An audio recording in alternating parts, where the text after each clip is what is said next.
Today's Metro News television forecast is brought to you by Lou Wendell Marine Sales. We sell family fun. An active week ahead as we have daily opportunities for thunderstorms, some of which may produce some damaging winds and some heavy downpours. Overall, warm and muggy, but not as hot as last week. Our greatest risk for flooding is where the watch is in effect through this evening in the far northern panhandle and the eastern panhandle. A general ½ to an inch here, and that's going to be with locally higher amounts. Those watches are through this evening, so it is today and tonight that we have the slight risk for some excessive rainfall there, marginal risk elsewhere. Looking east again for a marginal risk Tuesday and Tuesday night.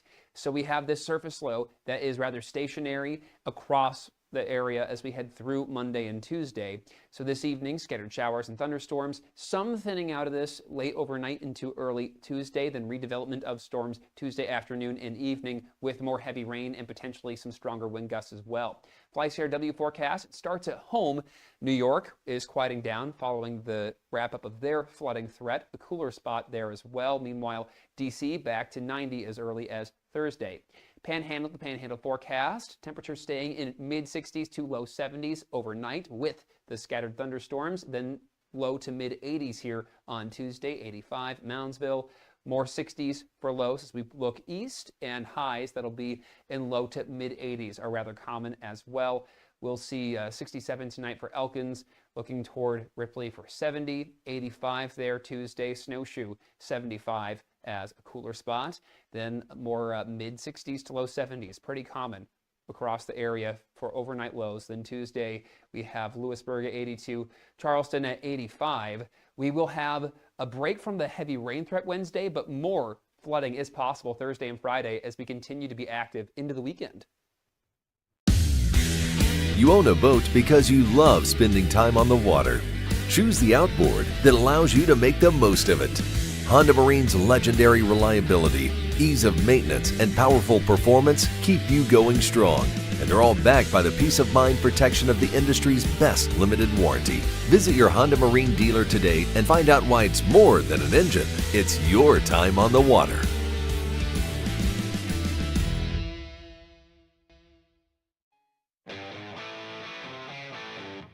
This is Metro News Hotline, presented by Salango Law. Metro News Hotline is a 3-hour audio tour navigating the world of sports, news, entertainment, tech, and more from a Mountain State point of view. For your entertainment, Hotline is a no politics zone. You can join the conversation. Text the show at 304-825-5304. 304-TALK-304. Or call 800-765-8255. Here's the host for Metro News Hotline, Dave Weekley. All right. Hello, West Virginia. We are back for more in the 304. Time to get it done in the 681. Time to start this 3-hour audio tour for Monday, July the 6th, 2026. Metro News Hotline comes to you from the Salango Law Studios. Visit salangolaw.com. We're all here. Coop's here, right? Sure. You're here. Yeah. Just mic test. 1, 2. Present. 1, 2, 1, 2. Ryan, you're here as well. Hey, I take offense of that. Why would you do that? Because on midday, when the last segment where Right. Dave Allen brings you on, Yeah. the first thing, like we clear the 8-second delay. The first thing I hear when those mics go on is you just coughing, and I'm just like, this guy. So what are you saying? Are you saying you don't appreciate me giving that show a little ratings boost at the end, a little boom boom, little like right left to get a little ratings action? If a ratings boost involves you coughing directly onto these microphones, then no, I don't want it. Fair enough. And We're doing just fine without you. Thank you. Hi. I don't know where this came from. Everybody. I'm in another room, guys. I don't know. Everybody. Hey, Coop, I'm just what's up? watching this. 87 degrees here in Charlotte. Are you regatted out? Are you regatta? You got a regatta? It was hot down and here. Stop. It was hot down here. Okay. It was hot down here. Hey, you know what? We don't talk too much about politics on the show, but I did hear Dave Allen say on the show that I apparently coughed on previously that they had the mayor on this. No, that was on the morning show. Don't you think the mayor should have slept in today? I mean, I'm not sure she sleeps, honestly.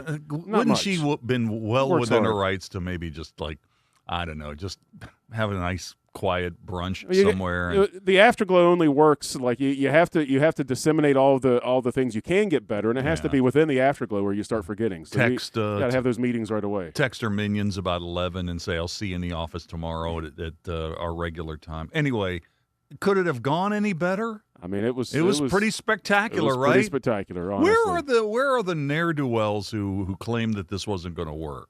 Oh, they're still out there. I'm Oh, sure. Like, come on! I mean, seriously? look, I'm not on social media that much, so I don't see them too much. But I hear the legend of these people, and they all The legend. They all exist on primarily Facebook and social media. I suppose. I don't see it that much anymore because I'm not on those places. So it's a void as far as I'm concerned. You know, you really can't tell how big the crowd is because you're in it.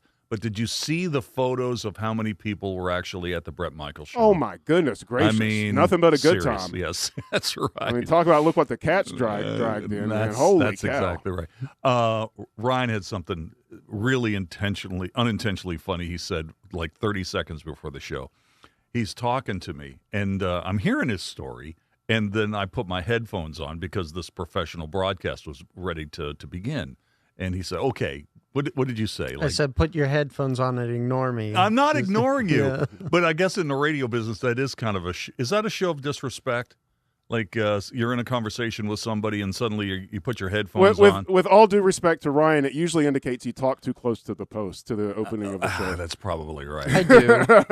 But it's like one of those things where you've got your smartphone. Now, if it's like 8 minutes before the show starts, then yeah, that might be a little bit like, just shut up. I'm going to put these things on. but if it's like literally within a minute of when you go on the air, it's probably time to put on the headphones. But it's not like one of those moves where you take your smartphone up to your ear when there's nobody calling and just put your finger up there and say, hold on just 1 second, I'm getting a very important call. Yeah. It wasn't like that. We have a program, Ryan. Yeah. We're up and going. So, Coop, what's the deal? Or do we have like a big leak in the basement, or what's happening? Oh, there's water flowing somewhere, and Do we have to evacuate? No. It's a Okay. closed system, so it's not causing any problems, but it's just wasteful at the moment. Okay. So I think that I contacted one of my confidants here within the building, and I think I know how to get the ghost to release it, so to speak. Nice. So I'm going to go give it a try. Well, it's here in a not second. really a problem until they get to the upper level. You know, this is kind of like we're down in steerage. I here, mean, well, you no, know. it is the one right outside our office here. Oh. So if there was a problem there, we would probably be one of the first one, and we're downhill from it, so we Hey, would be one of the first to experience it. Speaking of that, this happened to me on Saturday, and this has never happened to me before. I was at the new Kroger. Okay, sorry, Ryan. I know how you're sensitive about the Kroger topic. I'm not sensitive about it. I just think it's overplayed. I thought for a minute we weren't going to talk about We're Kroger not today. going to talk about. We're not really talking about it. This was just part of my excursion away from the house on Saturday morning. We're not going to talk about it, but let's talk about it for a bit. Anyway, I had been to Kroger. Okay, and that's the end of the Kroger story. There we go. Okay. And then I swing by to Chick-fil-A to pick up lunch for Linda and take it back to the house. I get in the drive-through lane, and the girl takes my order, and they're so pleasant. They're always so pleasant. Mm-hmm. She takes my order, and she says, well, we're going to have to close for a couple of hours. We're closing for a couple of hours because we can't serve any more food.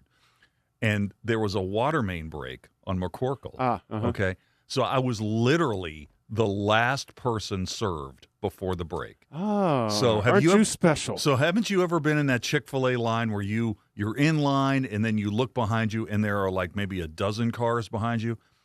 There were no cars behind me. I mean, I literally was the last person to be served at Chick-fil-A before the water main break was fixed Yeah. on the hottest day of the year. They got you good. They got you in there. That's Yeah. good. That's good. But how about that for city workers though, right? I mean, it's July 4th, the hottest day of the year, and suddenly at noontime, man. get down here because we That's got a tough. really, really tough things that's got to be fixed up.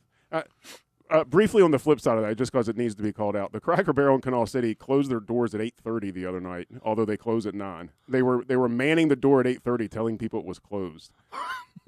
Well, because they wanted to get out of there for the July 4th holiday? I mean, no, this was like early last week, so this wasn't even during a holiday. They were just like literally gatekeeping the door a half an hour before they closed so nobody would go in and sit down. Well, that's not.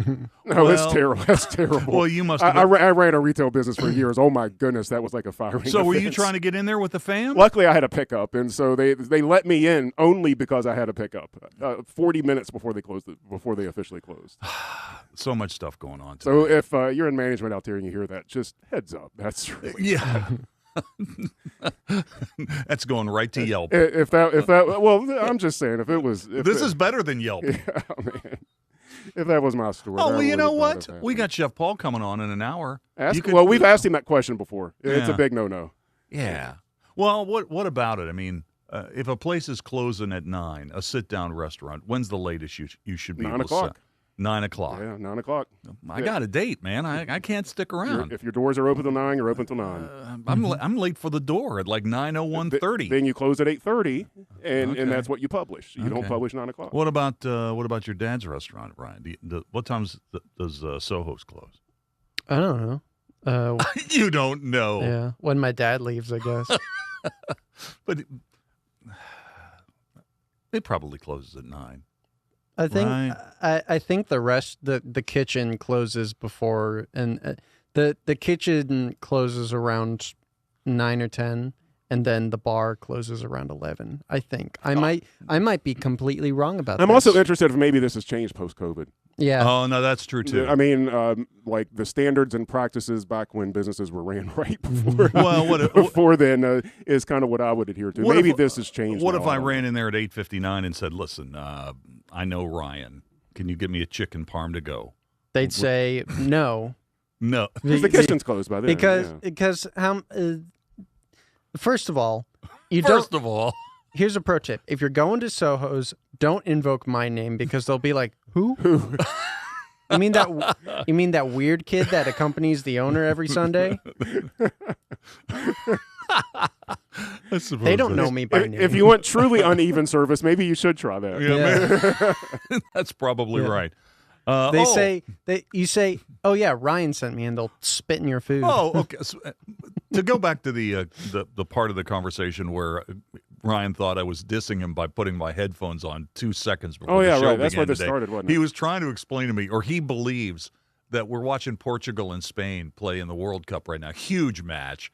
It could be the last World Cup match for Ronaldo. Spain is one of the favorite teams to win the World Cup.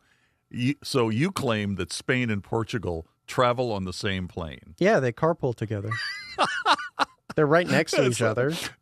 I don't think Ronaldo even travels with Portugal. I think he's probably got maybe a plane for himself and maybe a second plane for his personal assistants. I don't think he lives in Portugal. I think he lives Oh, somewhere. now that in- may be true. He probably lives like on a private island or Yeah, he something. probably does live on a private island. So the big match, that is going to be the topic of our question of the day here in a little bit about the World Cup. Coop, let me ask you a question.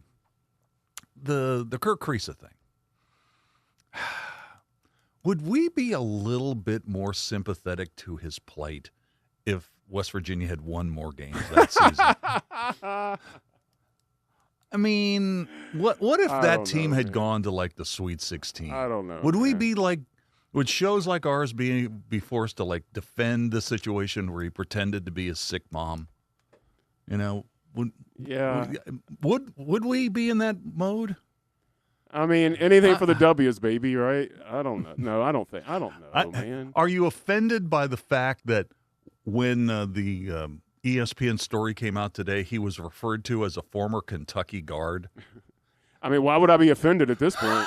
But isn't that curious? Like the most recent team that he actually played for was Cincinnati, right? Then Kentucky, then West Virginia, then Arizona. Oh, the most prominent school there is the one you mentioned, right? I guess so. So you go. That's the engagement base. Well, yeah, that's exactly right. Yes, I'm a little offended by that. I mean, it's You better, know? isn't it, for us? I mean, do you want it to say West Virginia guard No. and then have all this, No. this baggage attached to it? No, but I just I'm thought okay with it. I just thought that was a really curious editorial decision. The silver lining of sometimes being ignored is these stories maybe will float over a little bit, and people forget that a lot of this happened when he played here. Yeah, I know. It's crazy, right? Yeah.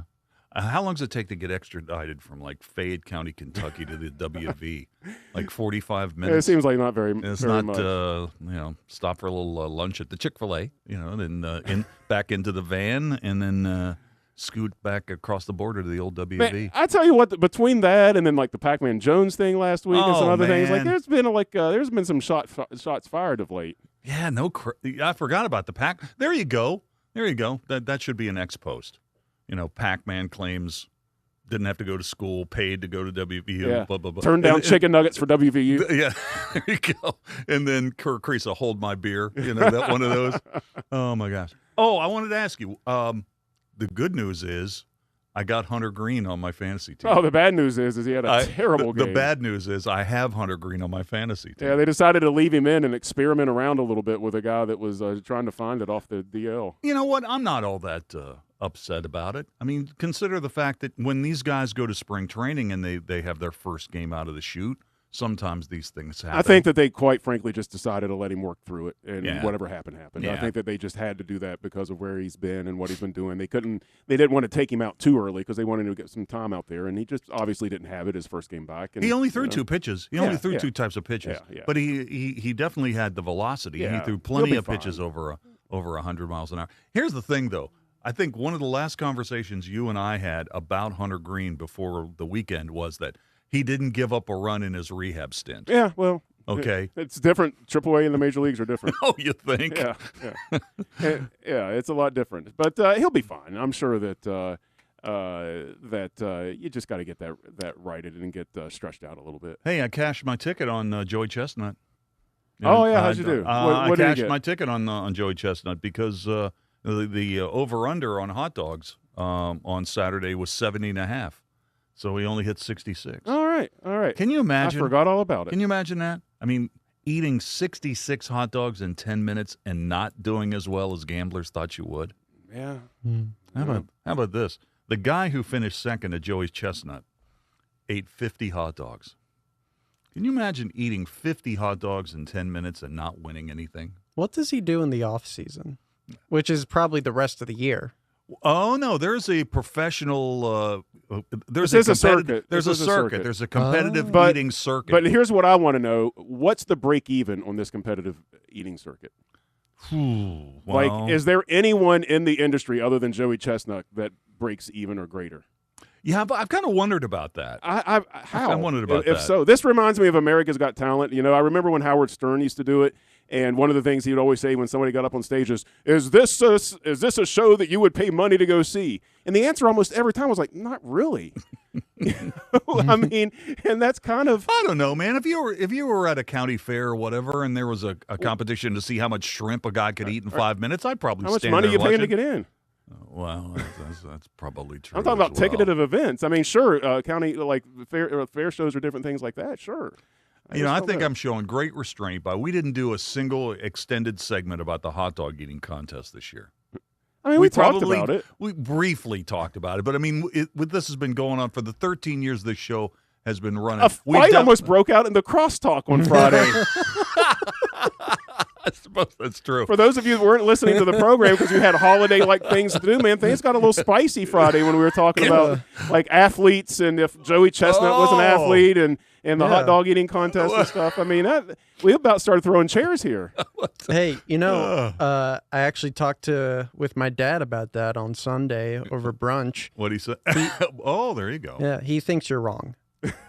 Well, Joey Chestnut is not an athlete. Get in line. To be fair, and Dave does this often, he didn't actually make a declarative statement. Yeah, he just floats it out there. Yeah, Dave is always like, well, what if Joey Chestnut was an athlete? What if could it be that the spirit of competition makes someone an I've been doing this for a long time where the next day I'm like, well, you said, he's like, I never said that. And he's always right. He never actually says that. Yeah. He just brings it up in How a way. about that guy who sent us a text message about this on Friday who He says, turned off his I radio. just turned off the radio. Does that make me an athlete? Was it Jeff Jenkins? Because that's usually one of Jeff's lines. Oh, my goodness. Well, we have a lot of stuff to get into the show today. Oh, we're 15 minutes into the show. We haven't even mentioned Taylor Swift yet. Who? Oh. How about that? Are you surprised that story didn't get more attention this weekend? Because I kind of thought that it was going to be like right up front. I think they mistimed that. They probably shouldn't have done it over the 4th of July. I'm telling you, dude, the best weekend. thing about being primarily off social media is, like, until you just said that, I forgot she even got married. Yeah. Like, I had no idea. Like, oh, yeah, that's right. She got married this weekend, and some people were mad that she, like, shut down New York. Did you hear right? the idea that Paul McCartney did I Want to Hold Your Hand for the first time in 62 years? Wow. At the now that would have been something to Paul, see, right? Paul will do things for money, and he always has. That's right. I mean, he is a capitalist at heart. That's right.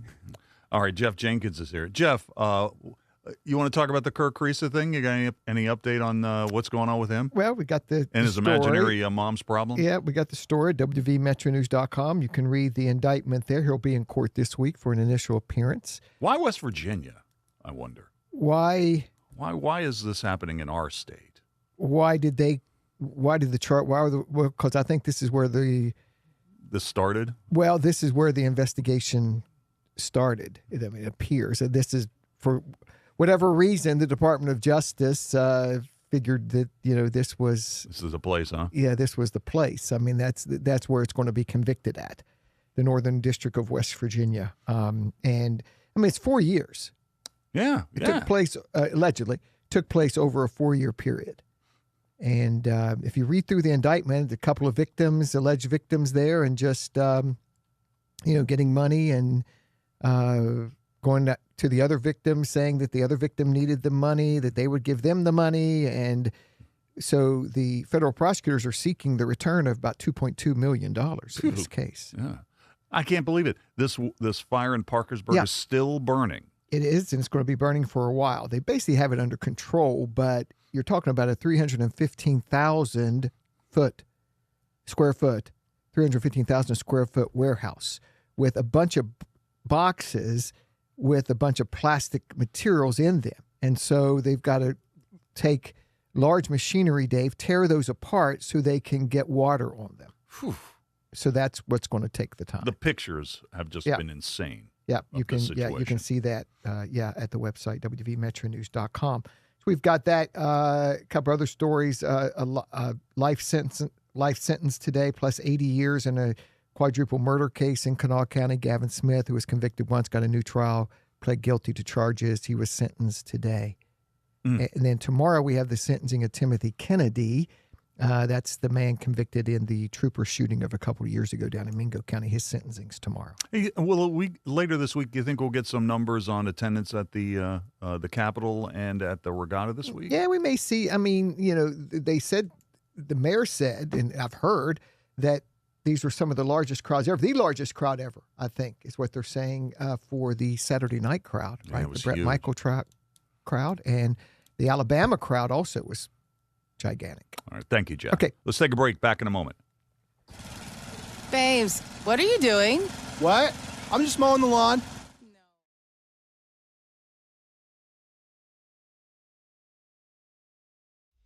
On the next State of Minds.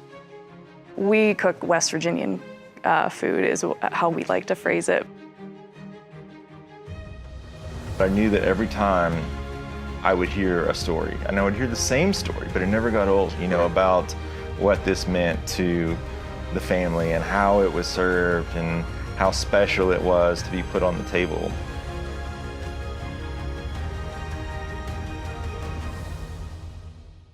At Daniel's Men's Store, exceptional style begins with a curated selection and finishes with a flawless fit. When it's time to buy a suit, Daniel's is here to make sure yours is one of a kind. Discover tailored suits you'll only find in-store at Daniel's.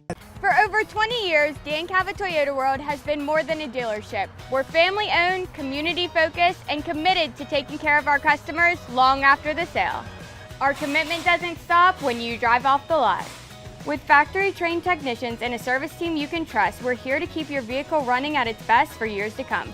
So when it's time to get your next vehicle, choose the dealership that's been serving the community for generations. Visit Dan Calva Toyota World in Fairmont. Shop the world. Leading the efforts to build a stronger West Virginia, the High Technology Foundation has a proven plan to strengthen and diversify our state's economy. The I-79 Technology Park's high-capacity infrastructure continues to attract advanced federal operations that are driving economic growth. This keeps our young, educated residents in the state and brings West Virginians home. The High Technology Foundation, building a stronger West Virginia. Learn more today at WVHTF.org. West Virginia is home. It's where we work, live, and raise our families. At the heart of our communities are West Virginia hospitals and their compassionate caregivers. From life-saving treatments and emergency care to wellness support and screening services, we are improving your quality of life through extraordinary achievements and amazing results. West Virginia Hospitals. Your health is the heartbeat of our communities.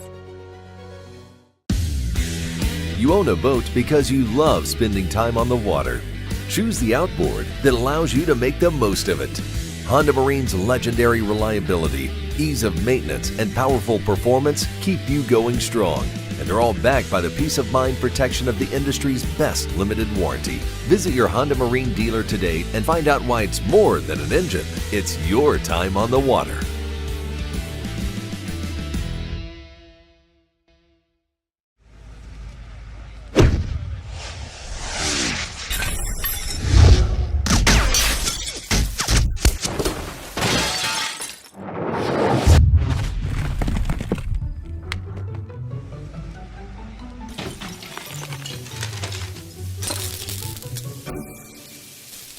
I'm Sean Kovich, Mountaineer Golf Coach.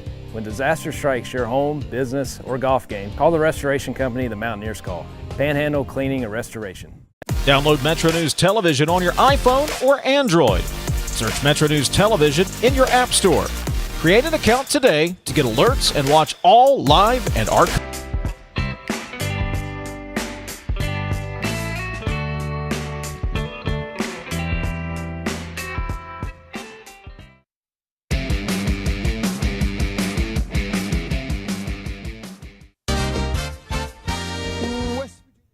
Today's Metro News television forecast is brought to you by Lou Wendell Marine Sales. We sell family fun. An active week ahead as we have daily opportunities for thunderstorms, some of which may produce some damaging winds and some heavy downpours. Overall, warm and muggy, but not as hot as last week. Our greatest risk for flooding is where the watch is in effect through this evening in the far northern panhandle and the eastern panhandle. A general ½ to an inch here, and that's going to be with locally higher amounts. Those watches are through this evening, so it is today and tonight that we have the slight risk for some excessive rainfall there, marginal risk elsewhere. Looking east again for a marginal risk Tuesday and Tuesday night. So we have this surface low that is rather stationary across the area as we head through Monday and Tuesday. So this evening, scattered showers and thunderstorms, some thinning out of this late overnight into early Tuesday, then redevelopment of storms Tuesday afternoon and evening with more heavy rain and potentially some stronger wind gusts as well. FlyCRW forecast, it starts at home. New York is quieting down following the wrap-up of their flooding threat. A cooler spot there as well. Meanwhile, DC back to 90 as early as Thursday. Panhandle to panhandle forecast, temperatures staying in mid-60s to low 70s overnight with the scattered thunderstorms, then low to mid-80s here on Tuesday, 85. Moundsville, more 60s for lows as we look east, and highs that'll be in low to mid-80s are rather common as well. We'll see 67 tonight for Elkins, looking toward Ripley for 70, 85 there Tuesday, Snowshoe 75 as a cooler spot, then more mid-60s to low 70s, pretty common across the area for overnight lows. Then Tuesday we have Lewisburg at 82, Charleston at 85. We will have a break from the heavy rain threat Wednesday, but more flooding is possible Thursday and Friday as we continue to be active into the weekend. You own a boat because you love spending time on the water. Choose the outboard that allows you to make the most of it. Honda Marine's legendary reliability, ease of maintenance, and powerful performance keep you going strong. And they're all backed by the peace of mind protection of the industry's best limited warranty. Visit your Honda Marine dealer today and find out why it's more than an engine. It's your time on the water.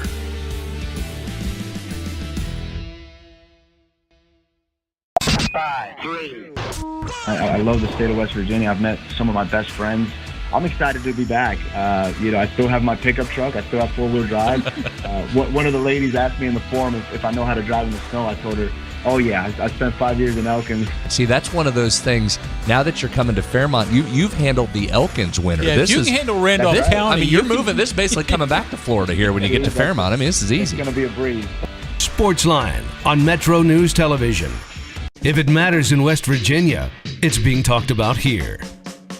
Gentlemen, I could not care less if you read this message. All right, moving on to the next one. 304 Talk 304. Well, they said it, not me. Oh, it's terrible. Read the guy's book. Maybe I will, maybe I won't. Join Dave Wilson and TJ Meadows Monday through Friday for Talkline. Available on mobile, Roku, Fire TV, smart TVs, and online at WVMetroNewsTV.com.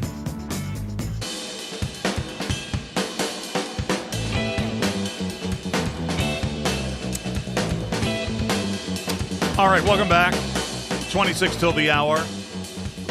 Sound of Sports coming up in just a minute. We did not get a chance to set our question of the day in our crosstalk segment. My bad. Let's go ahead and do that now. The United States meets Belgium tonight in Seattle, which is supposedly, this is pretty interesting. People consider Seattle to be the most soccer-mad city in the United States. We'll see. The United States meets Belgium tonight in Seattle for a spot in the World Cup quarterfinals. So here's the question of the day, and it is sponsored by Salango Law. Have you been following the World Cup, and how do you like the United States' chances tonight against Belgium? Have you been following the World Cup, and how do you like the United States' chances tonight against Belgium? To respond, text those in, 304-TALK 304, 304-8255-304. I'm on Exit Weekly, WEEKLEY. One word, 3 E's, WEEKLEY. Let me get a couple of quick responses here. Here's Bananas for WV. Dave, I've been enjoying watching the world soccer fans reacting to us and our culture. President Trump has been entertaining with his comments. Have not really cared about the soccer itself. I like our football better. Here is Jody on X. Dave, I've been watching several of the matches. I worry the red card debate affects our focus. Hashtag America. Here's Andy Smith on X. Dave, we are following Norway. Great fans. Yeah, that was an unbelievable scene yesterday after they upset Brazil. Well, I guess it was an upset. Some people were picking Norway, but I think it was an upset where they were doing their rowing. That was amazing. We're following Norway and England. Lived there long ago. I have mixed feelings about the Belgium-USA match because the president stuck his nose into FIFA. He always has to get involved in everything. So not a fan of that. Let's see. Text messages. We got a few on this as well. 304-886. Dave, not been following this soccer thing at all. John in Martinsburg writes, the better the U.S. gets at soccer, the closer we come to becoming a third world nation. Okay. So, John in Martinsburg not having it. All right. Oh, Coop, this is funny.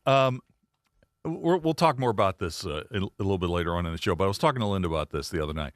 When I first got down here to Charleston, when I left Channel 5 and came to Channel 8 in 1980, 85, I guess, moving down to the big town, a lot of stuff was happening in my life very quickly. Yeah. I mean, I got a wife, a new job, all within a week, okay? New house, within a week, okay? And I was a young guy. I really didn't know what I was doing. So I get down here to Charleston. I'm thinking, okay, what's the Charleston mindset? What's going on? What's going on in the big town? How is this different from Harrison County? And I remember I picked up a copy of the Daily Mail. The Daily Mail, the Charleston Daily Mail, used to be the afternoon paper here in Charleston. Right, yeah. Okay, so I opened up the sports page, and there's a lot of guys that I knew a little bit about, but was really kind of catching up on their whole thing.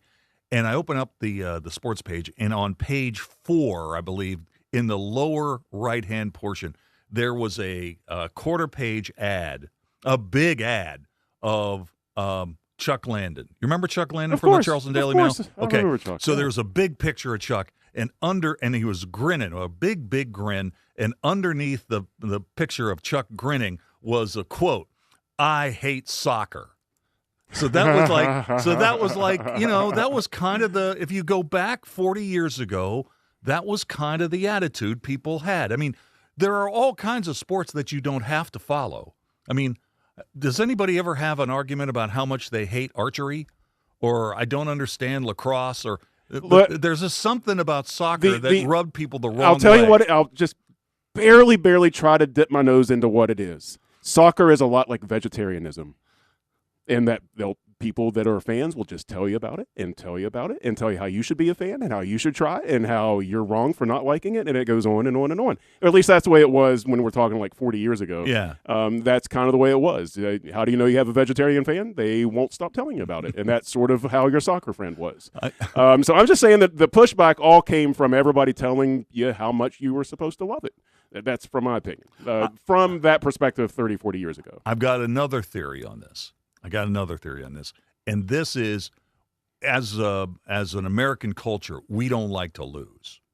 And for decades, when we were losing to these nations in soccer that were much smaller than we were and less powerful, we just couldn't accept that as a culture. So we're kind of thinking like, there's got to be something inherently wrong with this sport. And frankly, that's almost gotten worse over time. For example, I think of professional boxing when, great heavyweights grow, in the classic heyday of the heavyweights, you would lose some fights, right? Because you were going around and around in the heavyweight gauntlet, basically. And now, like, as soon as you lose a fight or two, you're out of contention, because of you're not allowed to lose. You're not allowed to lose. There were people who were literally losing their minds when the ESPN bottom line started giving soccer scores. It was like, what is this? So it has been pretty interesting this year. Now, here's the thing. And we'll talk about this a little bit later on. I've got some stats about this later. That the ratings for this thing have just been unbelievable. Of course. Okay. Yeah. But a lot of things have come together at the same time. The United States has a good team. The United States is hosting the World Cup. All of the biggest international stars are still alive in the tournament, with a couple of exceptions. I mean, Germany's out and Brazil got beat yesterday. But a lot of things are adding up to build to this real surprising interest in our country in this event. It'll be interesting to see how many people watched that England-Mexico match last night. We don't have the numbers on that yet. But even some of the more obscure matches are getting like 5-6 million views, which is pretty amazing. Anyway, that's the question of the day, and we'll get into a little bit more of that as we move along on the program today. Let's get into the sound of sports. It's NASCAR Monday. Chase Briscoe held off Christopher Bell in the Cup Series return to Chicagoland on Sunday, racing to his first Cup win of the season. Briscoe was followed closely by Christopher Bell in the final laps on the 1.5-mile oval, about 50 miles southwest of downtown Chicago. But Bell was unable to run down his Joe Gibbs Racing teammate. Who's it going to be, Briscoe or Bell? Oh, Briscoe followed him down in the corner. Loses the nose and tons of car links to the 19 car. Bell, the broken wrist, driving injured, incredible rally. Great defense for Chase Briscoe and trying to hang on. 3 wins a year ago in the 19, and he's going to see his first checkered flag of the campaign. Here's Chase Briscoe, a winner at Chicagoland. So with the victory, Chase Briscoe celebrates his 6th career Cup Series win, and for Bell, this was his 4th runner-up finish this season. Bell is wearing a splint on his arm after he continues his recovery after breaking his left wrist in a crash at Michigan in early June. Here's Chase Briscoe after his win outside Chicago on Sunday. Yeah, and how about that race? Was that a good race? It felt awesome. Yeah, what an unbelievable weekend. Just, I feel so American winning in the Bass Pro Shops, red, white, and blue car, 4th of July weekend, 250 years, and man, just what an unbelievable race car. James did a great job. Team did a great job. Yeah, just honestly did not see this coming. I was kind of felt like I was struggling in practice and qualifying, but yeah, James and the group did a great job, and man, just so cool to get this paint scheme back in victory lane. So the Cup Series returns to Echo Park Speedway in Hampton, Virginia next weekend. Tyler Reddick won the February stop at the track earlier this year. At the World Cup, the United States meets Belgium for a spot in the quarterfinals tonight in Seattle. Our American squad got a boost on Sunday with the word that FIFA has lifted the suspension of striker Folan Balogun after he received a red card in the second half of the win over Bosnia in the round of 32.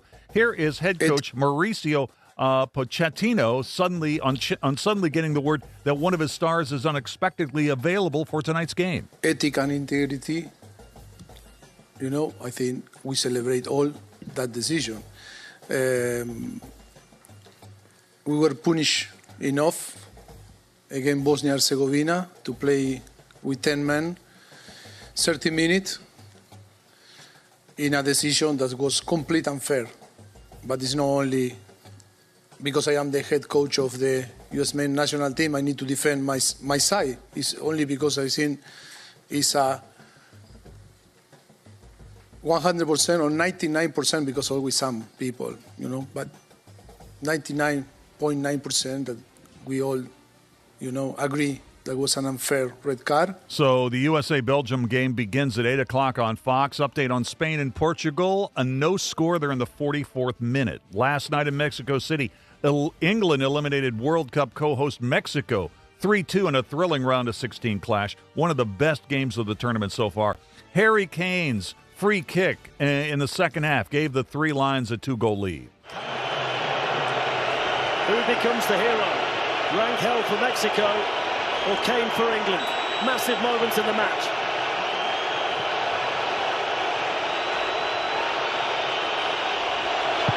Harry Kane scores! England lead 3-1 and the England captain scores his 85th international goal. All right, so England becomes the first team to defeat Mexico in the World Cup at the famed Azteca and only the third team to win there in 89 total matches. England will meet Norway in Miami on Saturday for a place in the semifinals. Baseball, the Dirty Birds were 13-9 losers at High Point on Sunday. Dirty Birds are off today before hosting Long Island tomorrow night at Gomart Ballpark. From the big leagues, Sunday in Washington, Pirates rookie Connor Griffin led the Bucs to an 11-5 win over the Nats. Griffin had a tie-breaking 2-run single in the eighth to put Pittsburgh back in front. Yeah, I just think about how 2 singles and a walk have loaded the bases, and the top of the order due up for Pittsburgh. Yeah, Connor Griffin has another opportunity in his young career to make an impact. Grounded pass first, base hit. Davis is in. Triolo scores. 2-run single for Griffin. Pirates up 6-4 in the eighth. What a huge hit. Connor Griffin, again, it's another fastball that he catches deep. This time he's able to keep it fair. The first baseman, Garcia, is off the line and playing in, so had little time, pretty much no time to react. By the time he took a step to his left, that ball was by him. All right, so Connor Griffin also started in the field. He had sparkling defensive plays in the fourth and the fifth inning yesterday. Here's Connor Griffin on that big hit in the eighth in D.C. on Sunday. Yeah, I just think about how, I've been through, went through that situation twice yesterday and wasn't able to produce anything from it. And so, I kind of changed my approach to just come up big for your team, stay short to the ball, and ended up working out good for us. And I was pumped. All right, so the Pirates are off today before hosting the Braves tomorrow night.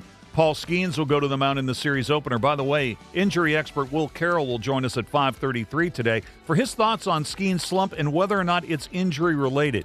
In Cincinnati, the Reds edged the O's 3-2 on Sunday, avoiding a series sweep at the hand of the Birds. Nick Lodolo, 6 scoreless innings. Spencer Steer broke up a scoreless game with a 2-run homer in the fifth inning. First Red to reach. Spencer Steer is grounded out so far today. He's had a knack for big knocks. Suarez goes again. Steer lifts. Pretty deep right field. O'Neill fading back. Deep track. Gone! 14th of the year for Steer. Bradish loses the perfecto, the no-no, and the shutout in one fell swoop. It's 2-0 Cincinnati. Well, you talk about a beautiful swing by Spencer Steer right there. His 14th long ball, his 36th RBI of the season, and the Reds strike first in this one. Sunday's victory snapped a 6-game losing streak at Great American Ballpark for the Reds. The Reds are off today.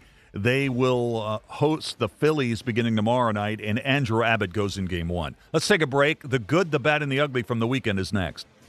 Hi, I'm Colin McCardle, a lifelong West Virginia native, and I'm proud to be a part of the planning team at Civil and Environmental Consultants. From mountain bike trails and riverfront parks to destination tourism and community revitalization, CEC is helping shape the future of West Virginia. We work with communities across our state to create new opportunities and build places where the next generation can live, work, play, and fall in love with West Virginia. At CEC, we engineer progress in the great state of West Virginia. Find out what CEC can do for you. Visit cecinc.com.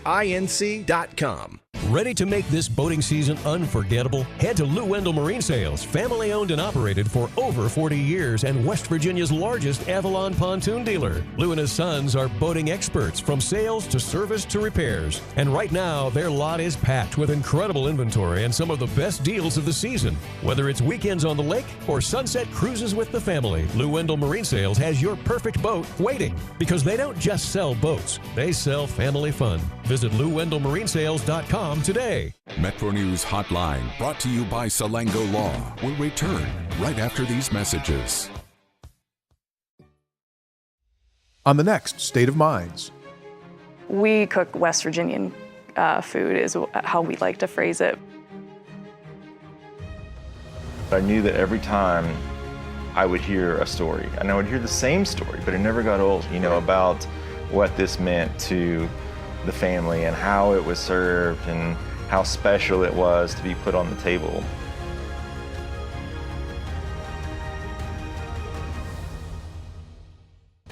For over 20 years, Dan Cava Toyota World has been more than a dealership. We're family-owned, community-focused, and committed to taking care of our customers long after the sale. Visit Dan Cava Toyota World in Fairmont. Shop the world. We're Panhandle Cleaning and Restoration, and we're gonna save you. We've got it down to a science, an absolute state of art. We do it all, restoration, cleaning, and reconstruction. When disaster strikes, just pick up the phone.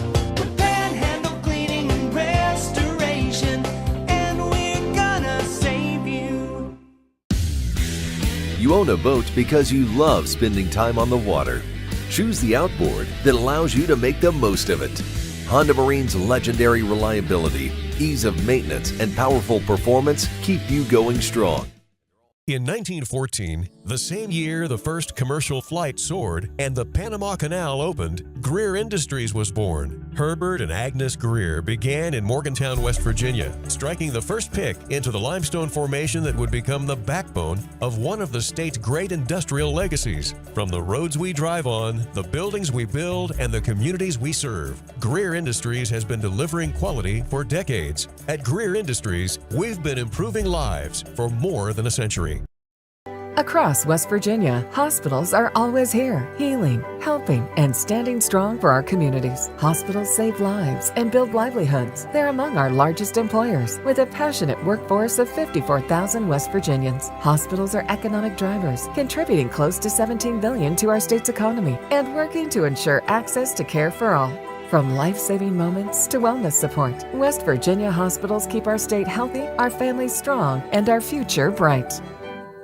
Leading the efforts to build a stronger West Virginia, the High Technology Foundation has a proven plan to strengthen and diversify our state's economy. The I-79 Technology Park's high-capacity infrastructure continues to attract advanced federal operations that are driving economic growth. This keeps our young, educated residents in the state and brings West Virginians home. The High Technology Foundation, building a stronger West Virginia.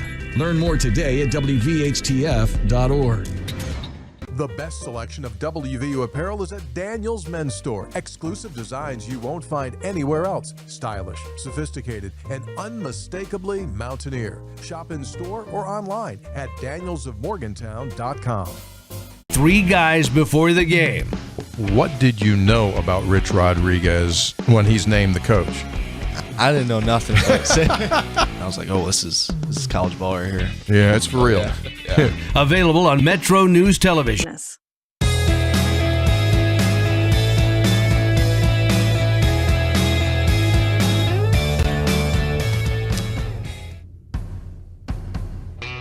All right, welcome back. Time to start the week with a segment that puts the spotlight on the best and the worst of the weekend. Puts things into perspective. We stole the title from one of our favorite movies, The Good, the Bad, and the Ugly. I've got my list. Coop has his. We have not seen each other's lists. Let's begin. Coop, what's your good? My good is the House in Michigan, the government, They took a complaint from some locals from some small communities where there were fees to open up a lemonade stand, and they unanimously passed a bill so you can have a lemonade stand now in Michigan as long as you make under $5,000 a year for free without paying any regulation or fees. So deregulate the lemonade stand. That's my good. Props. That's really good. Well, I mentioned this earlier in the hour, the World Cup TV ratings. So when the United States played Bosnia, they had over 24.4 million viewers. And that number is expected to swell to maybe 40 million when they factor in Telemundo and Peacock streaming numbers. But they think those numbers are going to pale in comparison to tonight's U.S.-Belgium game, which is at 8 o'clock on Fox. So World Cup TV ratings in the United States. What's your bad? My bad is there's a Bloomberg study that talks about the fun shortage and how much it is hitting Americans. Since in the last 20 years, we've lost 2,000 golf courses, over 7,000 bars and nightclubs, a fifth of all movie theaters, and a third of all bowling alleys have closed since 2001. Bars and clubs per capita are down nearly 2/3 since the late 70s. Top concert tickets are up 42% since 2019. Coastal vacations are up 40% since 2019. And the U.S. has dropped from 13th to 23rd in the World Happiness Report Index. Spending less time doing entertainment, social events, and arts, down 20% since 2013. There's a fun shortage, man. Wow. There's a fun shortage. Wow. My bad. Just the weird weekend social media back and forth on Instagram between Jaden Daniels and Brandon Ayuk of the Commanders. I mean, these guys were teammates at Arizona State. Ayuk wants to come to the Commanders. Now it doesn't look like it's going to happen just because of this stupid dissing on social media. That's my bad. What's your ugly? My ugly has to be this new prediction market called Wildfire. Have you seen this thing? You can prediction bet on if there's going to be wildfires or not. I think the U.S. Forest Service said it best: systems that tie financial gain to wildfires outcome risk encouraging misuse, including arson. You think?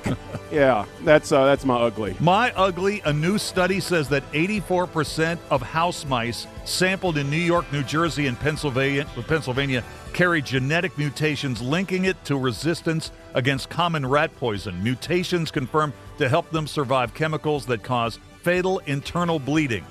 Sleep well. Mm-hmm. That's my ugly. All right, that's the good, the bad, and the ugly for this week. We'll take a break. We'll wrap the hour in just a moment.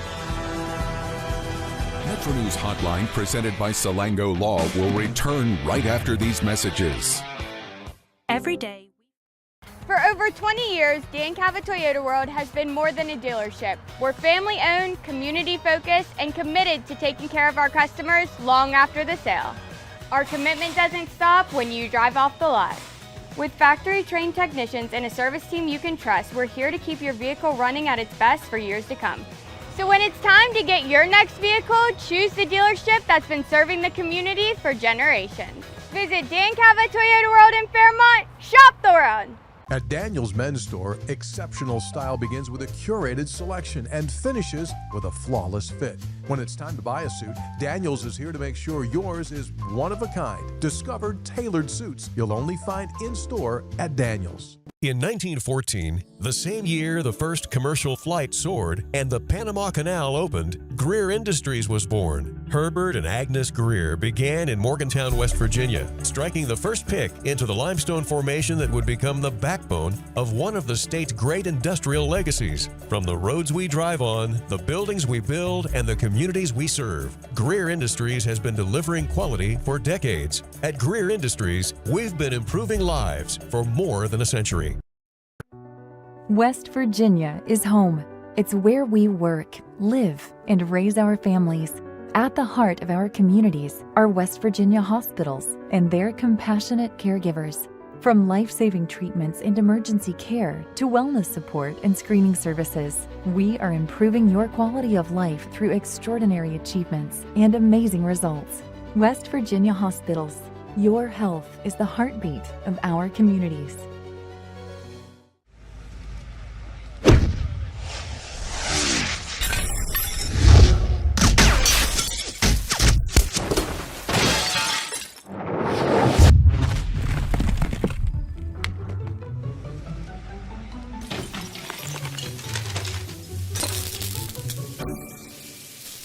I'm Sean Kovich, Mountaineer Golf Coach. When disaster strikes your home, business, or golf game, call the restoration company the Mountaineers call. Panhandle Cleaning and Restoration. You own a boat because you love spending time on the water. Choose the outboard that allows you to make the most of it. Honda Marine's legendary reliability, ease of maintenance, and powerful performance keep you going strong. And they're all backed by the peace of mind protection of the industry's best limited warranty. Visit your Honda Marine dealer today and find out why it's more than an engine. It's your time on the water.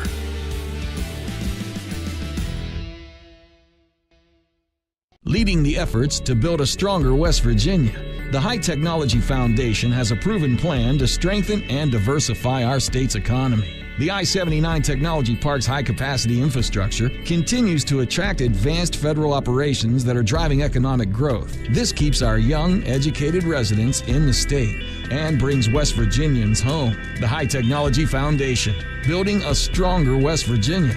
Learn more today at WVHTF.org.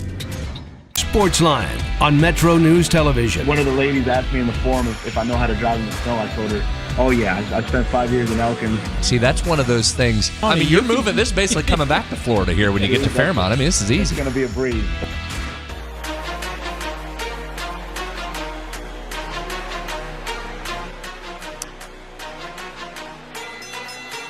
All right, that's going to do it for the first hour of the show. We'll take a quick break here for news at the top of the hour.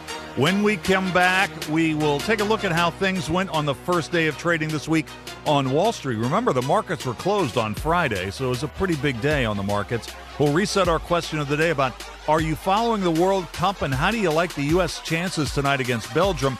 And Chef Paul Smith will be here to talk about food prep, the restaurant business in West Virginia. We want your questions and comments for Chef Paul. The text, 304-TALK 304, 304-8255-304. This is Metro News, the voice of West Virginia. This is Hotline, presented by Salango Law on Metro News, the voice of West Virginia.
Today's Metro News television forecast is brought to you by Lou Wendell Marine Sales. We sell family fun. An active week ahead as we have daily opportunities for thunderstorms, some of which may produce some damaging winds and some heavy downpours. Overall, warm and muggy, but not as hot as last week. Our greatest risk for flooding is where the watch is in effect through this evening in the far northern panhandle and the eastern panhandle. A general ½ to an inch here, and that's going to be with locally higher amounts. Those watches are through this evening, so it is today and tonight that we have the slight risk for some excessive rainfall there, marginal risk elsewhere. Looking east again for a marginal risk Tuesday and Tuesday night. So we have this surface low that is rather stationary across the area as we head through Monday and Tuesday. So this evening, scattered showers and thunderstorms, some thinning out of this late overnight into early Tuesday, then redevelopment of storms Tuesday afternoon and evening with more heavy rain and potentially some stronger wind gusts as well. FlyCRW forecast, it starts at home. New York is quieting down following the wrap-up of their flooding threat. A cooler spot there as well. Meanwhile, D.C. back to 90 as early as Thursday. The Panhandle forecast, temperatures staying in mid-60s to low 70s overnight with the scattered thunderstorms, then low to mid-80s here on Tuesday, 85. Moundsville, more 60s for lows as we look east, and highs that'll be in low to mid-80s are rather common as well. We'll see 67 tonight for Elkins, looking toward Ripley for 70, 85 there Tuesday, Snowshoe 75 as a cooler spot.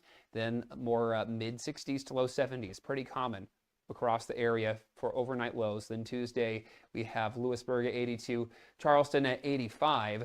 We will have a break from the heavy rain threat Wednesday, but more flooding is possible Thursday and Friday as we continue to be active into the weekend. You own a boat because you love spending time on the water. Choose the outboard that allows you to make the most of it. Honda Marine's legendary reliability, ease of maintenance, and powerful performance keep you going strong. And they're all backed by the peace of mind protection of the industry's best limited warranty. Visit your Honda Marine dealer today and find out why it's more than an engine. It's your time on the water.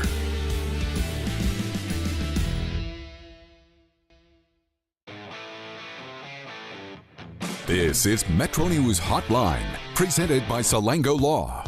Metro News Hotline is a 3-hour audio tour. Navigating the world of sports, news, entertainment, tech, and more. From a Mountain State point of view, Hotline is a no politics zone.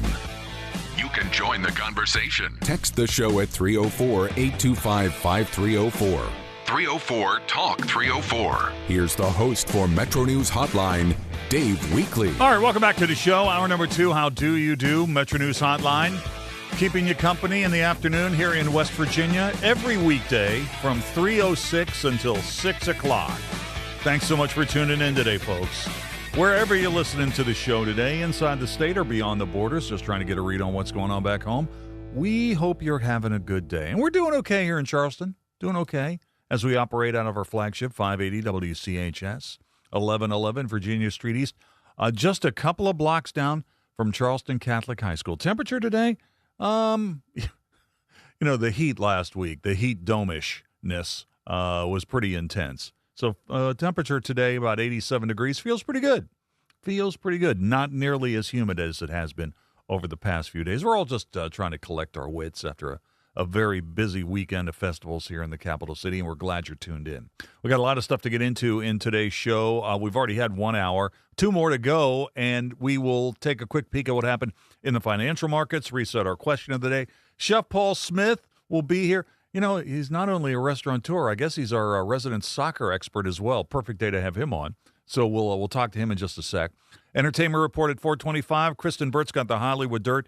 That's at 4:33. As we move along in the hour, we'll open up the On This Date file, have the 5 things to know at 5 o'clock. In that 5 o'clock hour, Carl Lee is out of the box today, but Carl will be back tomorrow. In the 5 o'clock hour. So at 5:06 today, Mike Asti, WV Sports Now, will join us. Talk a little bit about the Kerr Kriisa situation and some of the big storylines that could be coming down the pike at the Big 12 Football Media Day that starts tomorrow in Frisco, Texas. We'll play in or out at 5:25. And at 5:33 today, Carroll will be here, our injury expert, and we'll talk a bit about the Paul Skenes situation. What's really going on with Skenes? Why has he suddenly lost it? Why is his velocity down? Why is his spin rate down? Is this an injury-related situation? We'll go to the experts on that. That'll be at 5:33 today. All right, let's go ahead and get into what happened today on Wall Street. Green across the board. Love seeing that. The Dow was up 0.3%, gained almost 156 points today, closing at 53,055. S&P 500 was up 0.7%, gaining 54 points today, 75.37 at the close. Tech-heavy NASDAQ was up 1.1% today, tacked on nearly 289 points, closing at 26,121. Among stocks of local interest to West Virginia that were big percentage gainers or losers today, regional banks did okay. Fifth Third Bank was up almost 1.5%, tacked on 82 cents, 57.98 at the close today. Google was up. The tech picture was mixed. Google was up 2.1%, gained $7.59, 367.50 at the close today. Home Depot, conversely, was down 2.2%, lost $7.98, 349.93 at the close. In the energy space today, oil flat, up a nickel, 5 cents. WTI on the NYMEX closed at $68.74. Right now, nat gas up 1.7%, up a nickel, $3.25 per unit at the moment. It's still trading. And what about Bitcoin, you ask? Well, Bitcoin today is up 1.4%, gain $875 at the moment, a coin going for $63,544. Here's our question of the day. Question of the day, the United States meets Belgium tonight in Seattle for a spot in the World Cup quarterfinals. Question of the day, it's sponsored by Salango Law. Have you been following the World Cup? How do you like the United States' chances tonight against Belgium? Question of the day, have you been following the World Cup? How do you like the United States' chances against Belgium tonight? The question of the day, send us a text in, 304-TALK 304, 304-8255-304. I'm on Exit Weekly, WEEKLEY. Anthony in Clarksburg. Dave, other than some inebriated Brazil fans celebrating and cheering on the boardwalk at Hollywood Beach as they were walking by last week, I haven't noticed much. I think the USA will win the football game 42-14 tonight. Side note, I don't follow soccer. Okay, we've had a lot of good responses to this question of the day, and we'll get more. By the way, you can use that text line, and I guess the X account if you want to get questions for Chef Paul Smith, and he joins us now to talk about food prep, the restaurant business here in West Virginia. Paul, how you doing today? Fantastic. How are you guys? How was the 4th? Oh, 4th was fine. 4th was hot, man. Really, really hot. Really hot. Hey, you're almost like our soccer correspondent on this show. I was thinking about you last night. You reported the morning or the afternoon after you had seen England defeat Congo, then England was a winner last night, and really a very emotional game in Mexico City against Mexico last night. What'd you think of England last night? Man, I thought they kept it together really well. I thought they played really well. They had a couple of people step up. Their two best players were the ones that stepped up. Usually, Harry Kane gets a lot of the attention because, he's kind of the main striker. But it was, playing in that environment at the Azteca, at that altitude, that takes a lot. And, with the rain delay and all the things and just the hostile crowd. I don't know if you've noticed, but when Mexico scores, there is a literal shower of cervezas. Yes. It is insane. What an amazing place to see both those crowds. Soccer, like we talked about, it's a way of life. It's a religion. You play from the time that you basically come out of the crib. I bet you there's soccer balls in cribs before. It's probably before like a pacifier. You get a soccer ball. So I think it was great. I thought it was the best game. And then Holland, the guy's insane. And that first game, the guy averages a goal every 14 times he touches the ball. And he's just a big, strong. He seems like a pretty cool cat. Like, I want to hang out with him.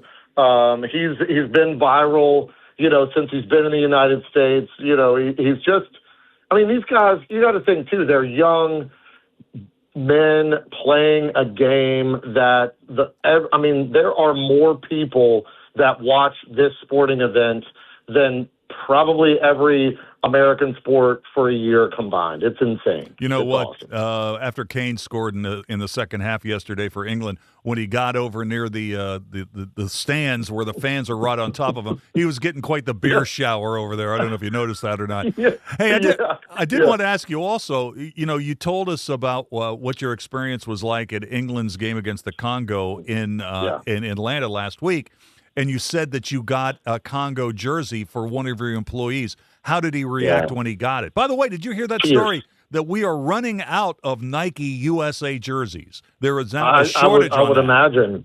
Yeah, and I guess the response to the listener earlier, like, hopefully people are paying a little bit more attention to soccer. I know it's not super exciting as far as a scoreboard, but if you can imagine trapping a ball that's coming from 40 yards, on your foot from on a dead run and, keeping it 2 feet from you.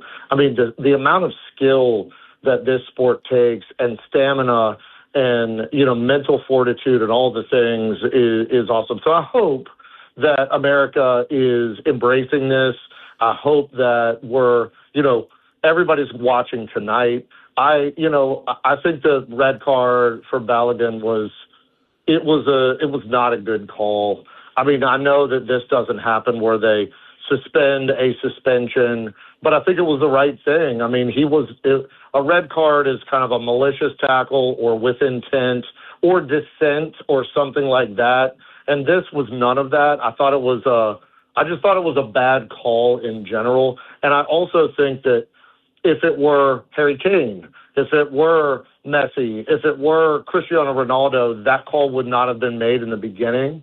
And so, there is a little bit of favoritism. And I think that the referee may have gotten a little carried away. And when you go back and you look at these, you look at somebody stepping on somebody's foot at with the replay, it looks bad.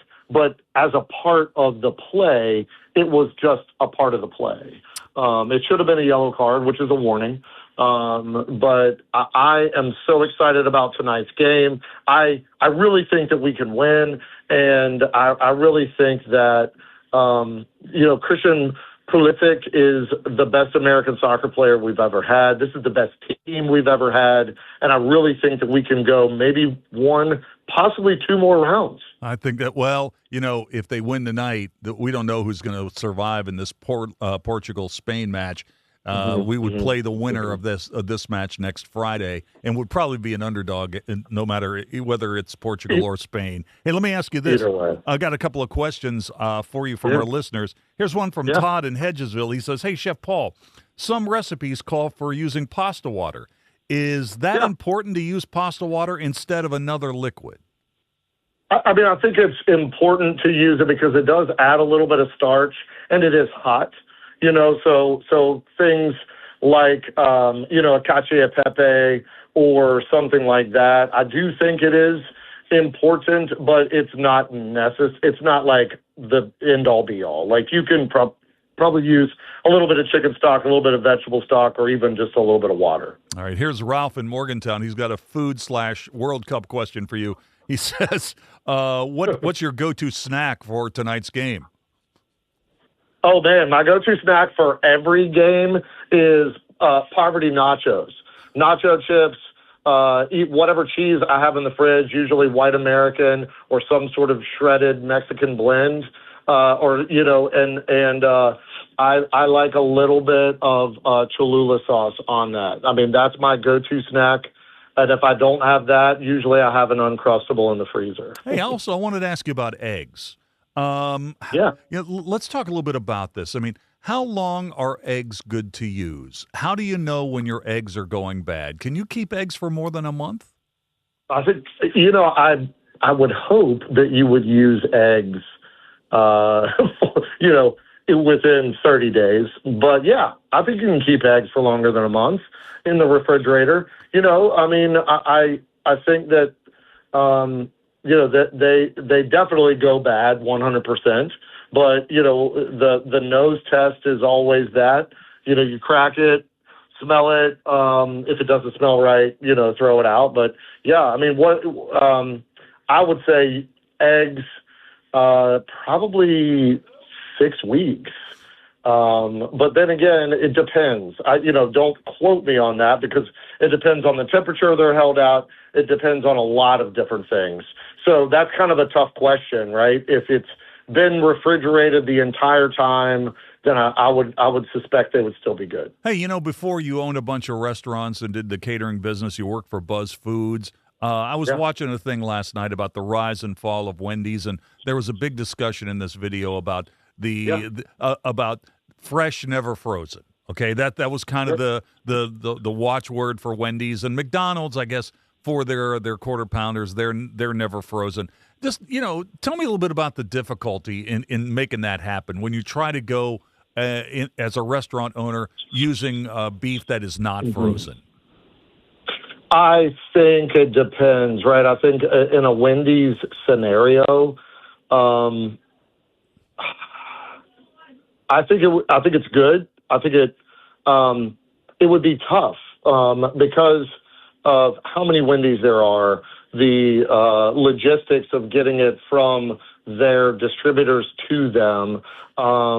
It holding a ground beef patty, especially theirs are a square patty.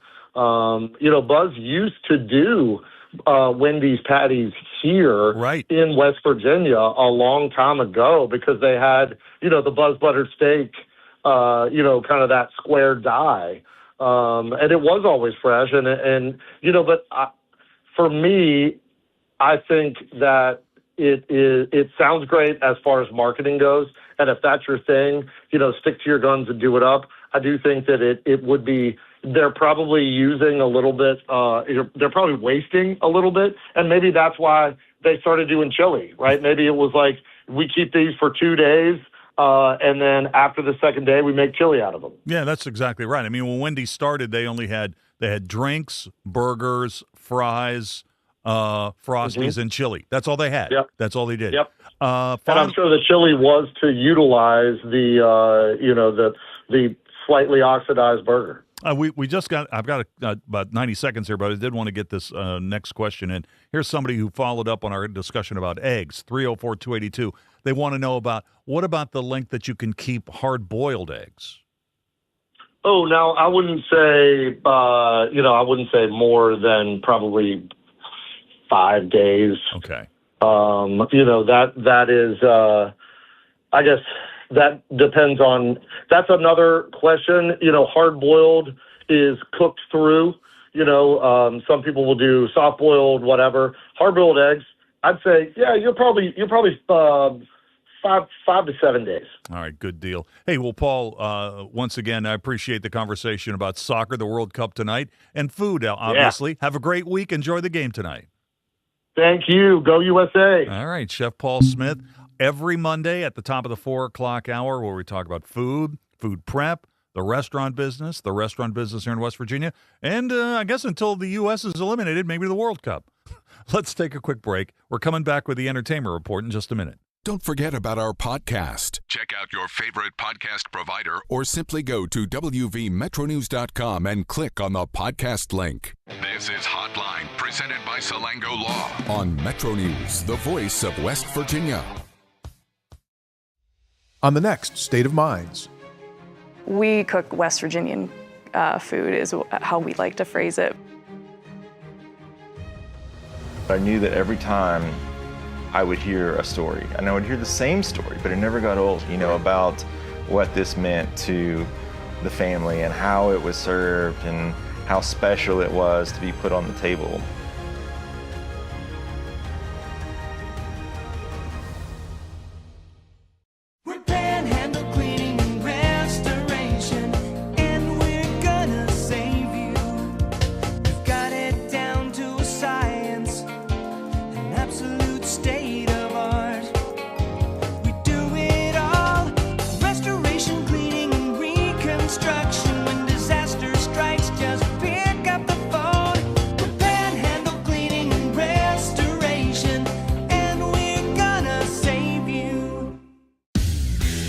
You own a boat because you love spending time on the water. Choose the outboard that allows you to make the most of it. Honda Marine's legendary reliability, ease of maintenance, and powerful performance keep you going strong. Across West Virginia, hospitals are always here, healing, helping, and standing strong for our communities. Hospitals save lives and build livelihoods. They're among our largest employers, with a passionate workforce of 54,000 West Virginians. Hospitals are economic drivers, contributing close to $17 billion to our state's economy and working to ensure access to care for all. From life-saving moments to wellness support, West Virginia hospitals keep our state healthy, our families strong, and our future bright. The best selection of WVU apparel is at Daniels Men's Store. Exclusive designs you won't find anywhere else. Stylish, sophisticated, and unmistakably mountaineer. Shop in store or online at danielsofmorgantown.com.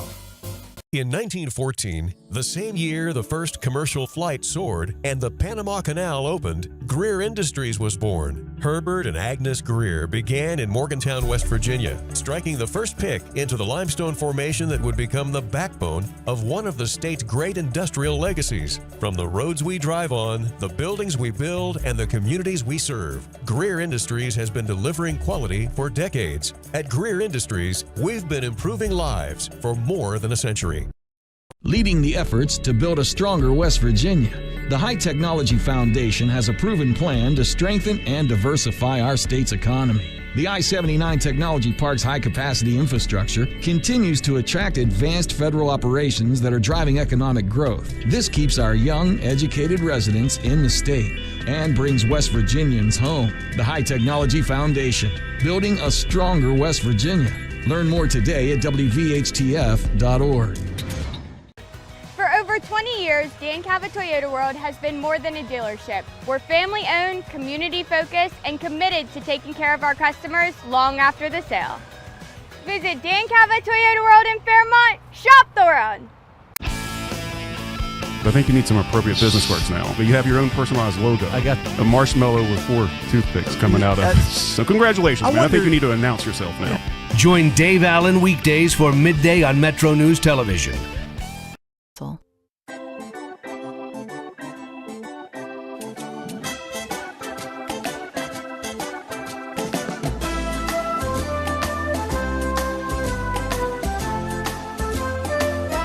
A wedding invitation in the mail the other day. Ugh, aren't those the worst? I'm not married, but I still don't want to go to it. To me, getting a wedding invitation is like getting subpoenaed. Shouldn't that one be delivered by a sheriff? I touched you. You're going. You just got served. What? Oh, my goodness. A little truth in there. A little bit of a truth bomb there, folks. 4:27 on the show, almost halfway home. Time for Talkin' TV and more. Here are today's latest entertainment headlines from ABC. ABC Entertainment News. Minions and Monsters mustered up $60 million at the box office, way below the $80 million that had been projected for the family film over the extended holiday weekend. It marks the lowest opening for the spin-off Minions series and for the larger Despicable Me universe. What are you, some sort of old man toy? What? Toy Story 5, meanwhile, notched the number 2 slot with $31 million in its third week of release. You cannot give up on me. And Supergirl slid to third place, raking in $9.6 million. That's a 74% drop-off from its debut last weekend. Speaking of the box office, the low-budget horror hit Obsession has now surpassed $400 million in ticket sales. It was made for less than $1 million. And happy birthday to Rocky Balboa himself. Sylvester Stallone is turning 80 today. Mike Dubosky, ABC News. All right, Mike. Thank you. Tonight on the broadcast nets on ABC, I'm not saying that they're trying to program away from soccer, but, it's not the strongest lineup. On ABC, though, Moana the movie is at 9 o'clock tonight. CBS is all repeats tonight, back-to-back episodes of The Neighborhood. 9 o'clock's got FBI, CIA at 10 o'clock. If you've never watched The Rise and Fall of Reggie Dinkins, you could do that tonight at 8:30 on NBC. Fox, of course, has got the big soccer match tonight between the United States and Belgium. That's supposed to set a record in terms of viewers. We'll see. Also, the indie horror film Obsession has now surpassed $400 million worldwide in ticket sales. After 2 months in theaters, it's earned $403 million, $245 million domestic, $157 million internationally. The film cost $750,000 to produce. That's amazing. All right, and don't worry, we've got more entertainment news coming up. Kristyn Burtt and the Hollywood Dirt, but we need a break for local news, so let's do that right now. This is Metro News, the voice of West Virginia. This is Hotline, presented by Salango Law on Metro News, the voice of West Virginia.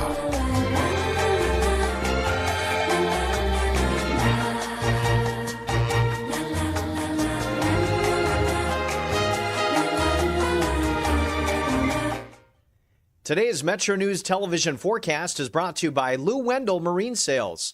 We sell family fun. An active week ahead as we have daily opportunities for thunderstorms, some of which may produce some damaging winds and some heavy downpours. Overall, warm and muggy, but not as hot as last week.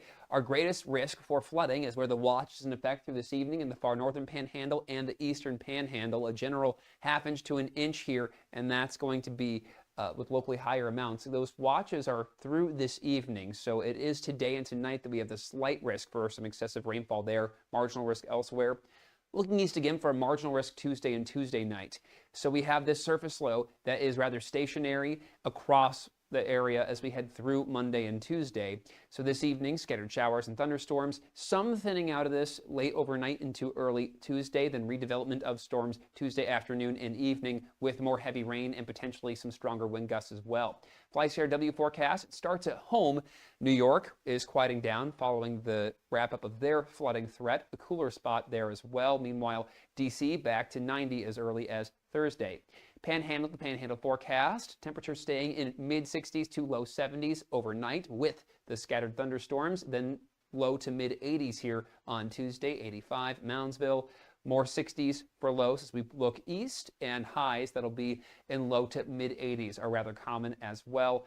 We'll see 67 tonight for Elkins, looking toward Ripley for 70, 85 there Tuesday, Snowshoe 75 as a cooler spot. Then more mid-60s to low 70s, pretty common across the area for overnight lows. Then Tuesday we have Lewisburg at 82, Charleston at 85. We will have a break from the heavy rain threat Wednesday, but more flooding is possible Thursday and Friday as we continue to be active into the weekend. You own a boat because you love spending time on the water.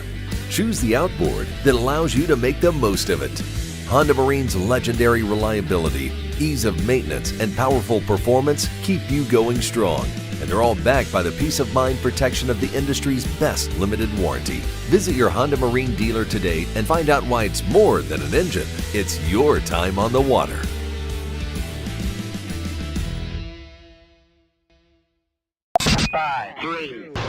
I love the state of West Virginia. I've met some of my best friends. I'm excited to be back. I still have my pickup truck. I still have four-wheel drive. One of the ladies asked me in the forum if I know how to drive in the snow. I told her, oh yeah, I spent 5 years in Elkins. See, that's one of those things. Now that you're coming to Fairmont, you've handled the Elkins winter. Yeah, this if you can handle Randolph County. I mean, you're moving. This is basically coming back to Florida here when you get to Fairmont. I mean, this is easy. It's going to be a breeze. Sportsline on Metro News Television. If it matters in West Virginia, it's being talked about here. Gentlemen, I could not care less if you read this message. All right, moving on to the next one. 304 Talk 304. Well, they said it, not me. Oh, it's terrible. Read the guy's phone. Maybe I will, maybe I won't. Join Dave Wilson and TJ Meadows Monday through Friday for Talkline. Available on mobile, Roku, Fire TV, smart TVs, and online at WVMetroNewsTV.com.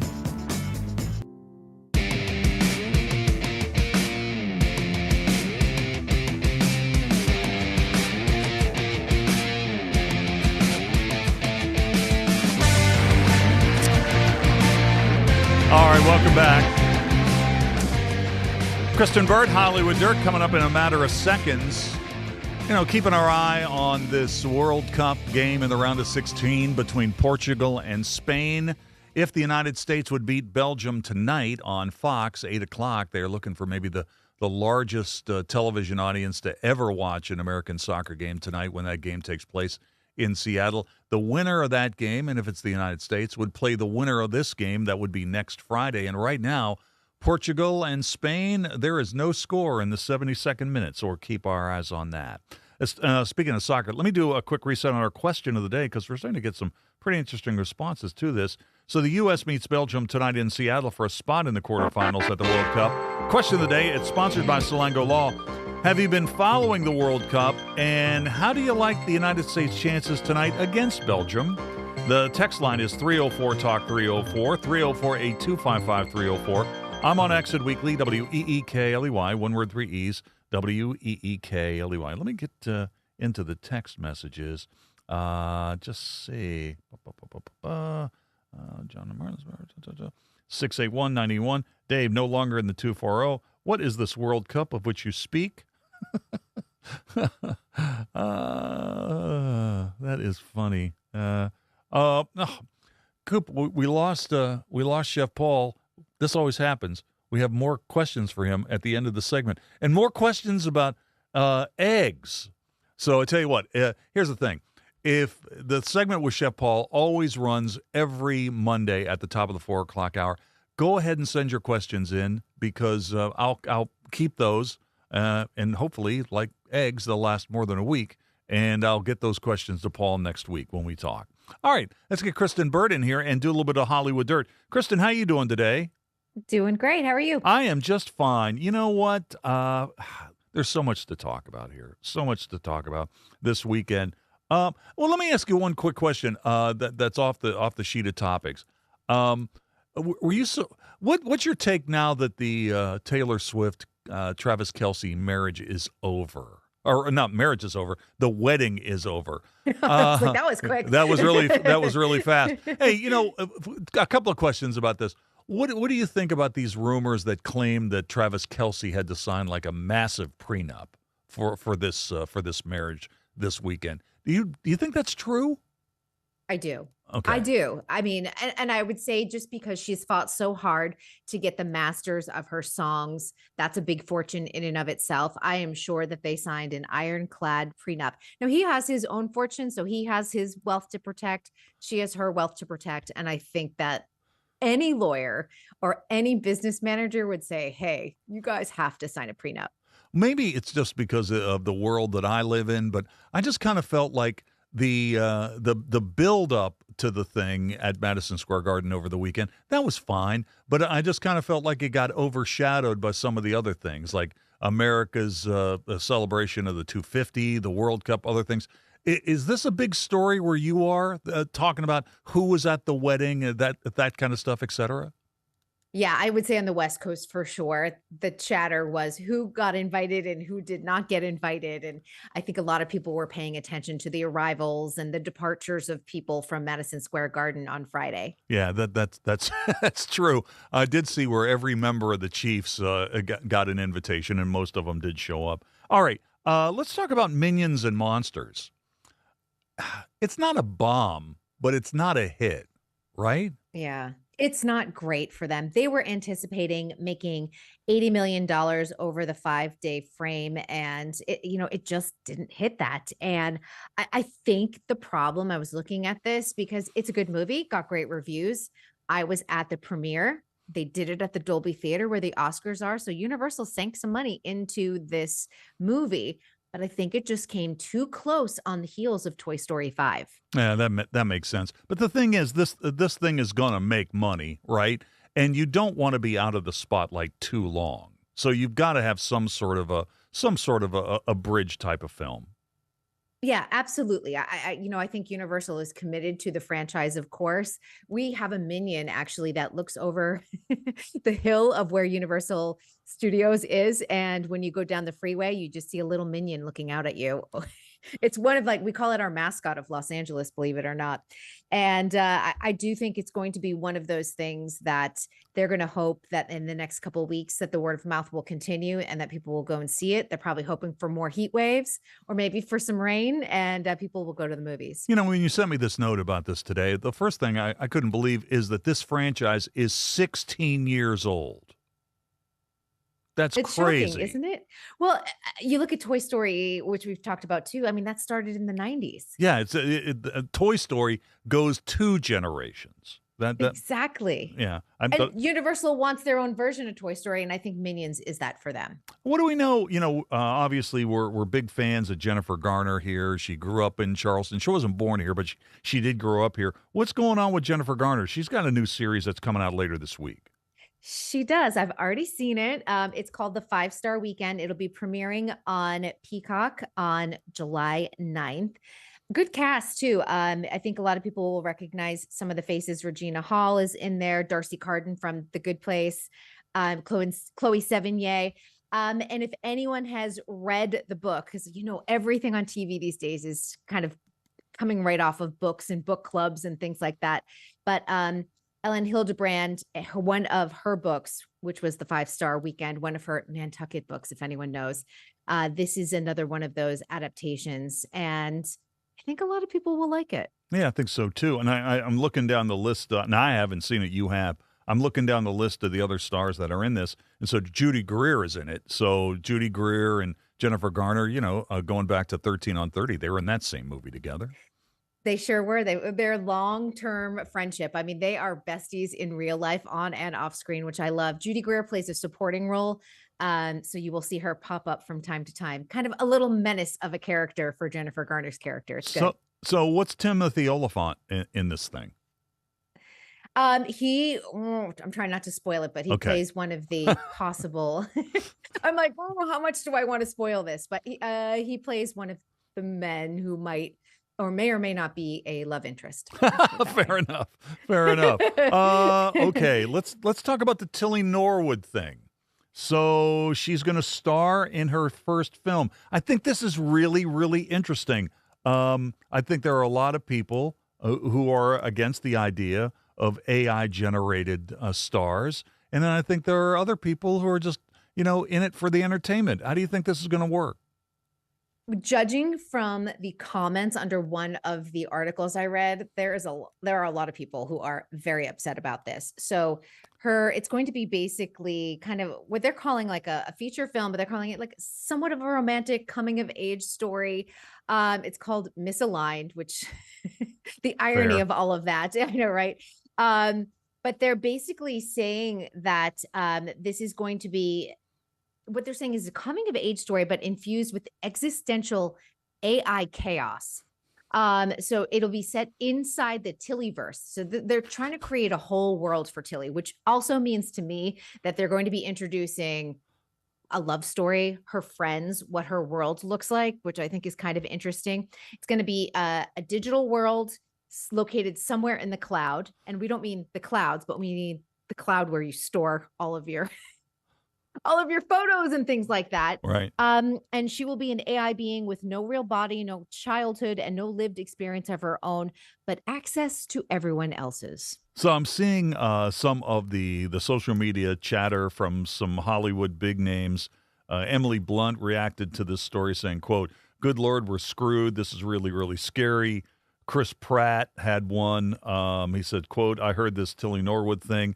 I think this is all BS. I've never seen her in a movie. I don't know who this person is." I'm going to be very interested to see how just the general public who's just out for entertainment takes this story in. Yeah, absolutely. And that's going to matter. I mean, obviously, we know that actors in Hollywood absolutely hate this idea, but how does Gen Z, who this is geared towards, how are they going to react? Exactly. Because that is who they're going for. And, she already has a social media presence. Next up, the big screen. Coop, what do you think about this? You think people will see this, be interested in this Tilly Norwood thing? I mean, this isn't my demo, but I really wonder if if maybe there's a disconnect between what we think Gen Z is going to love and what they actually love. I mean, isn't this the generation that's into real life meetups and getting offline and different things like that? Are they really going to? And isn't this the generation that's pushing back against AI? it seems like a weird thing to make happen, but maybe I have no idea, but it just seems like that there might be a little bit of a disconnect there. And we'll see. Finally, let's talk a little bit about James Van Der Beek, the late James Van Der Beek. We get a look at him in his final role. Yes, if anyone is taking a look, it came out last week, but it is Elle, which is the prequel to the Elle Woods Legally Blonde universe, of course. He is in that series. It was his very last role. They do pay tribute to him after his first appearance, which comes in the 3rd episode of the series, because he plays the school district superintendent in it. So if you're looking at seeing James Van Der Beek one more time, on screen, that's it. And this is on Prime now, right? That is on Prime Video right now. Hey, I wanted to ask you also, my wife and I watched the season finale of Dutton Ranch. We watched that last Friday night. Suddenly, Taylor Sheridan left me without a show to watch. I mean, this is like one of the few times in the calendar year where he doesn't have anything new cranking out there, right? Yeah, it's kind of interesting that because usually we don't have a content desert from Taylor Sheridan whatsoever, but it's kind of interesting that we do have this lull. And I think it's one of those things that we have to wait for Lioness to come. That's going to be late 2026, and it's been interesting because we're going to see a little bit of a slowdown because you have to remember he is moving over to Universal, and movie wise, he's already there. Yeah. We have him on Paramount Plus until the end of 2028. I didn't dislike the finale. In fact, I was happy to see some storylines get wrapped up and some teasers for the following season after a couple of kind of mid episodes of the show. Have you been watching it? I'm not caught up on the finale yet, but I'll tell you, it did gangbuster numbers for Paramount and CBS this year. Yeah, so they're pretty excited about it. Yeah, they really did big numbers for them. All right, got to leave it there. Kristyn Burtt, Hollywood Dirt. Talk to you next Monday at the same time. All right, have a good one. All right, Kristyn Burtt with the Hollywood Dirt. All right, we'll take a quick break, and when we come back, it'll be time to get into the On This Date file. Stay tuned. Hi, I'm Tim Denicola, a geologist at Civil and Environmental Consultants. I became a geologist because I love nature and I love restoring environments. At CEC, I get to do the work I love. From reclaiming minelands to designing wetlands, I've seen it all. I've been with CEC for 9 years, and I've been able to grow my skills and my career. At CEC, we engineer progress in the great state of West Virginia. Find out what CEC can do for you. Visit cecinc.com.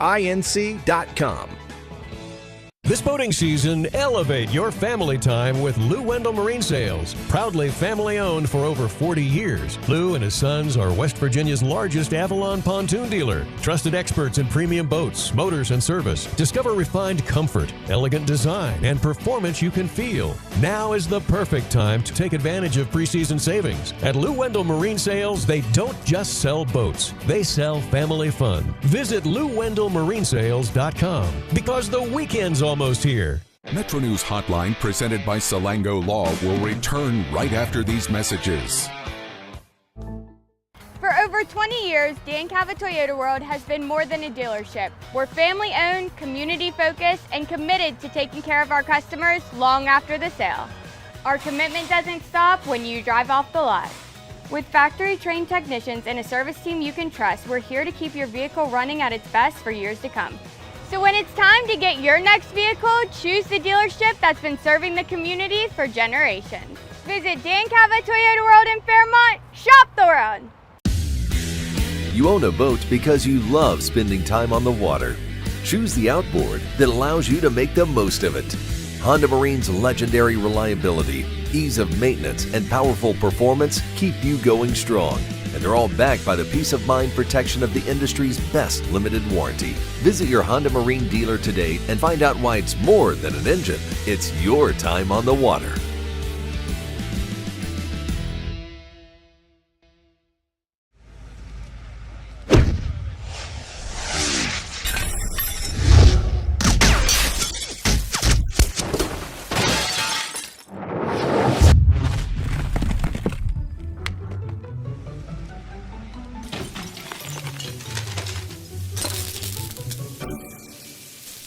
I'm Sean Kovich, Mountaineer Golf Coach.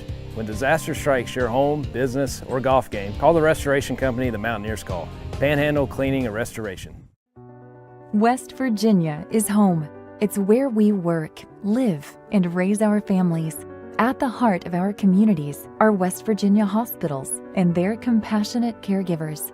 From life-saving treatments and emergency care to wellness support and screening services, we are improving your quality of life through extraordinary achievements and amazing results. West Virginia Hospitals. Your health is the heartbeat of our communities. Leading the efforts to build a stronger West Virginia, the High Technology Foundation has a proven plan to strengthen and diversify our state's economy. The I-79 Technology Park's high-capacity infrastructure continues to attract advanced federal operations that are driving economic growth. This keeps our young, educated residents in the state and brings West Virginians home. The High Technology Foundation, building a stronger West Virginia. Learn more today at WVHTF.org. In 1914, the same year the first commercial flight soared and the Panama Canal opened, Greer Industries was born. Herbert and Agnes Greer began in Morgantown, West Virginia, striking the first pick into the limestone formation that would become the backbone of one of the state's great industrial legacies. From the roads we drive on, the buildings we build, and the communities we serve, Greer Industries has been delivering quality for decades. At Greer Industries, we've been improving lives for more than a century. At Daniel's Men's Store, exceptional style begins with a curated selection and finishes with a flawless fit. When it's time to buy a suit, Daniel's is here to make sure yours is one of a kind. Discover tailored suits you'll only find in-store at Daniel's. Download Metro News Television on your iPhone or Android. Search Metro News Television in your app store. Create an account today to get alerts and watch all live and archived content. Download now. Touchdown!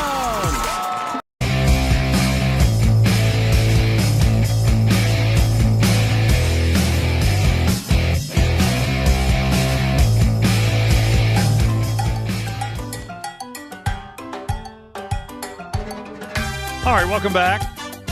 Time to crack open the On This Date file. We'll start with the birthdays, and we always start with the sports birthdays. We got some good ones today. How about Willie Randolph?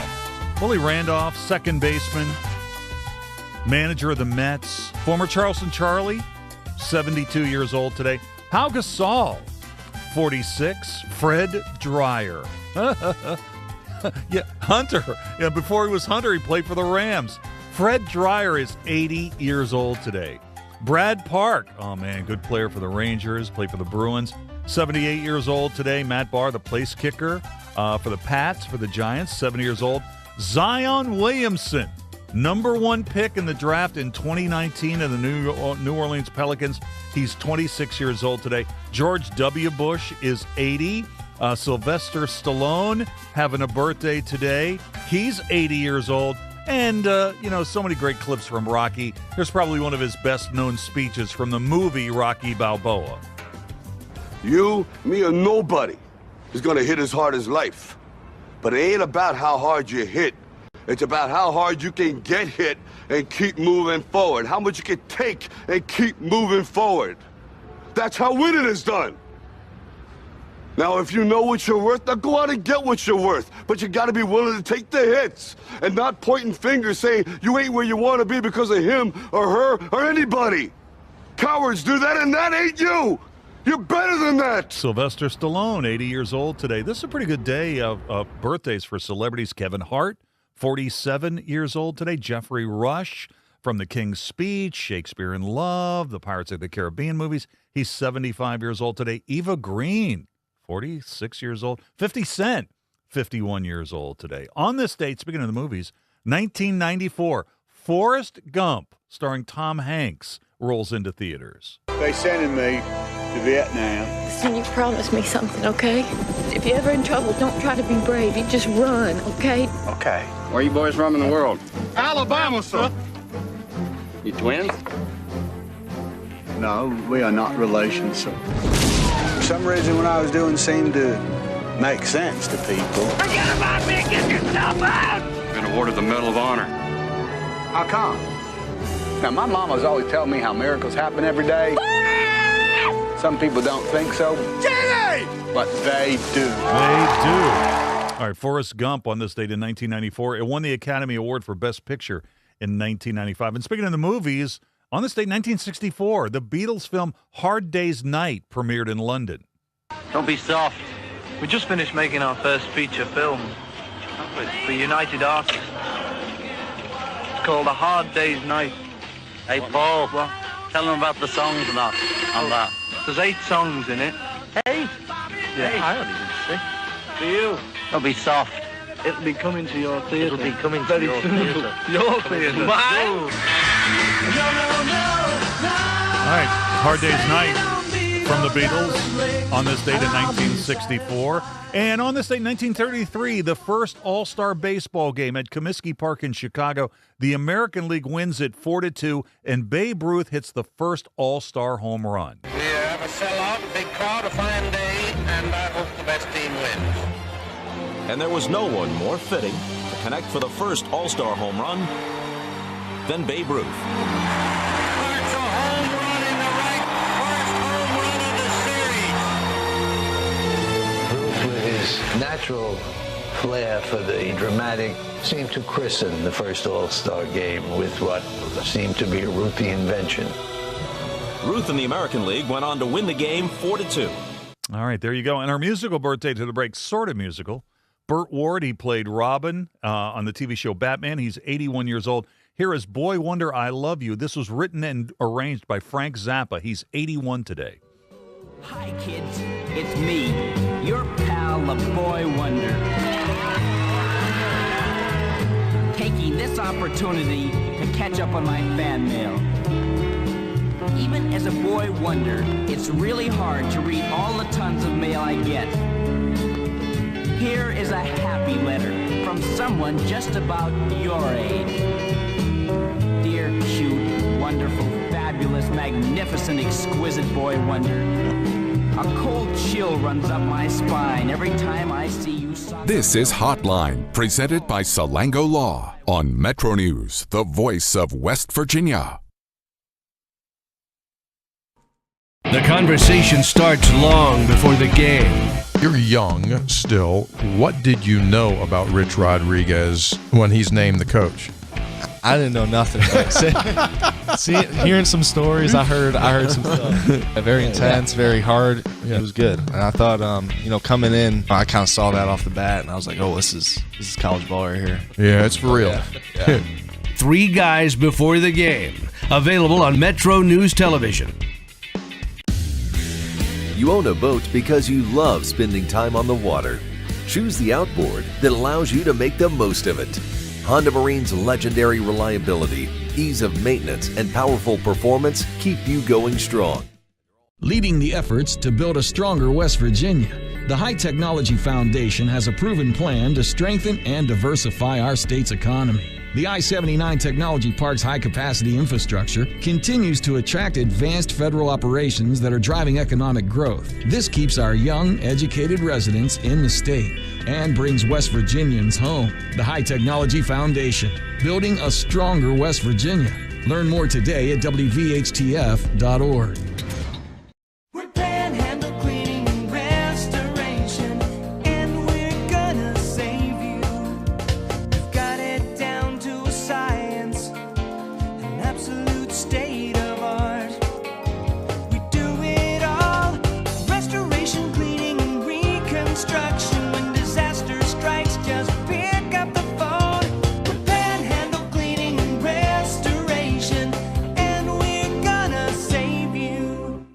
In 1914, the same year the first commercial flight soared and the Panama Canal opened, Greer Industries was born. Herbert and Agnes Greer began in Morgantown, West Virginia, striking the first pick into the limestone formation that would become the backbone of one of the state's great industrial legacies. From the roads we drive on, the buildings we build, and the communities we serve, Greer Industries has been delivering quality for decades. At Greer Industries, we've been improving lives for more than a century.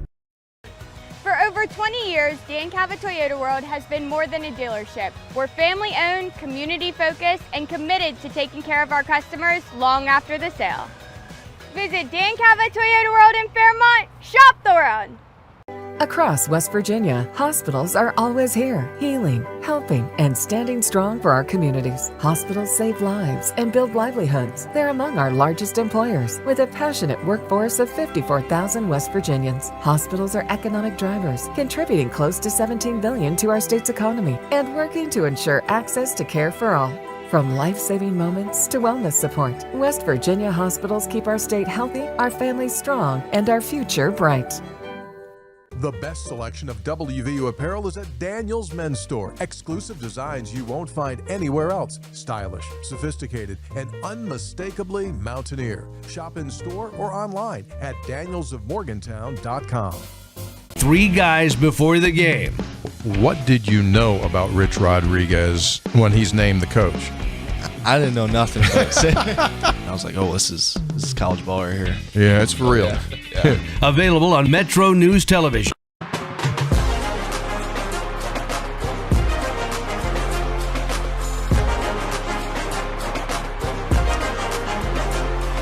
Sports headlines at 5 o'clock. The United States will play Belgium tonight in the World Cup, trying to get to the quarterfinals. 8 o'clock on Fox. And in World Cup action today, Spain has just scored, and they now lead Portugal 1-0. This is Metro News, the voice of West Virginia.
Today's Metro News television forecast is brought to you by Lou Wendell Marine Sales.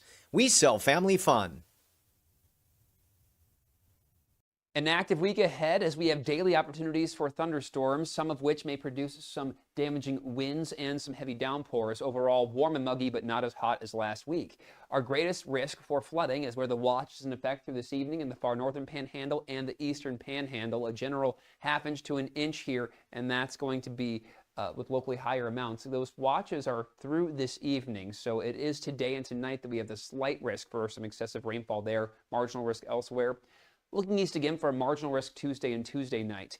So we have this surface low that is rather stationary across the area as we head through Monday and Tuesday. So this evening, scattered showers and thunderstorms, some thinning out of this late overnight into early Tuesday, then redevelopment of storms Tuesday afternoon and evening with more heavy rain and potentially some stronger wind gusts as well. FlyCRW forecast, it starts at home. New York is quieting down following the wrap-up of their flooding threat. A cooler spot there as well. Meanwhile, D.C. back to 90 as early as Thursday. Panhandle to panhandle forecast, temperatures staying in mid-60s to low 70s overnight with the scattered thunderstorms, then low to mid-80s here on Tuesday, 85. Moundsville, more 60s for lows as we look east, and highs that'll be in low to mid-80s are rather common as well. We'll see 67 tonight for Elkins, looking toward Ripley for 70, 85 there Tuesday, Snowshoe 75 as a cooler spot, then more mid-60s to low 70s, pretty common across the area for overnight lows. Then Tuesday we have Lewisburg at 82, Charleston at 85. We will have a break from the heavy rain threat Wednesday, but more flooding is possible Thursday and Friday as we continue to be active into the weekend. You own a boat because you love spending time on the water. Choose the outboard that allows you to make the most of it. Honda Marine's legendary reliability, ease of maintenance, and powerful performance keep you going strong. And they're all backed by the peace of mind protection of the industry's best limited warranty. Visit your Honda Marine dealer today and find out why it's more than an engine. It's your time on the water.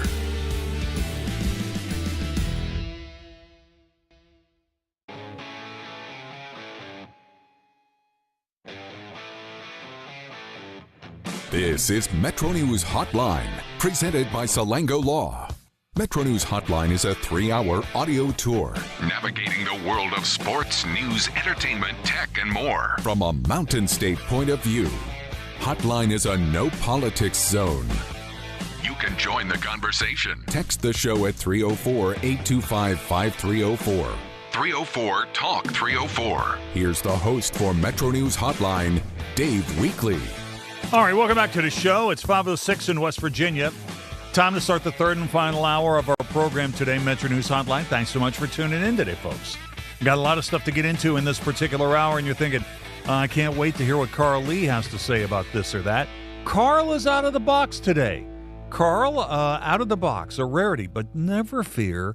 Carl Lee, the former NFL All-Pro defensive back of the Minnesota Vikings and the Saints, will be back tomorrow in the 5 o'clock hour. But we've got tons of stuff to do in this particular hour.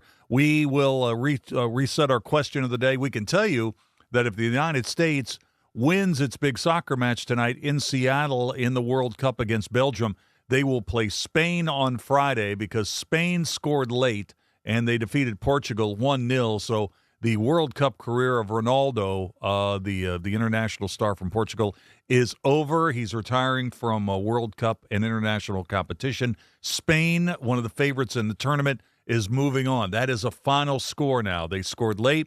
They defeat Portugal 1-0. Also, in this hour, we'll reset our question of the day about the World Cup, as I said. And Mike Asti from WV Sports Now is going to join me. So the Kerr Kriisa situation gaining a little bit of momentum today. He's been extradited to West Virginia and really faces some very, very unique legal situations. We'll get into that. Also, we are on the eve of the Big 12 Football Media Day in Frisco, Texas tomorrow. It could be potentially pretty explosive. Brett Yormark's remarks will probably set the tone for the event tomorrow.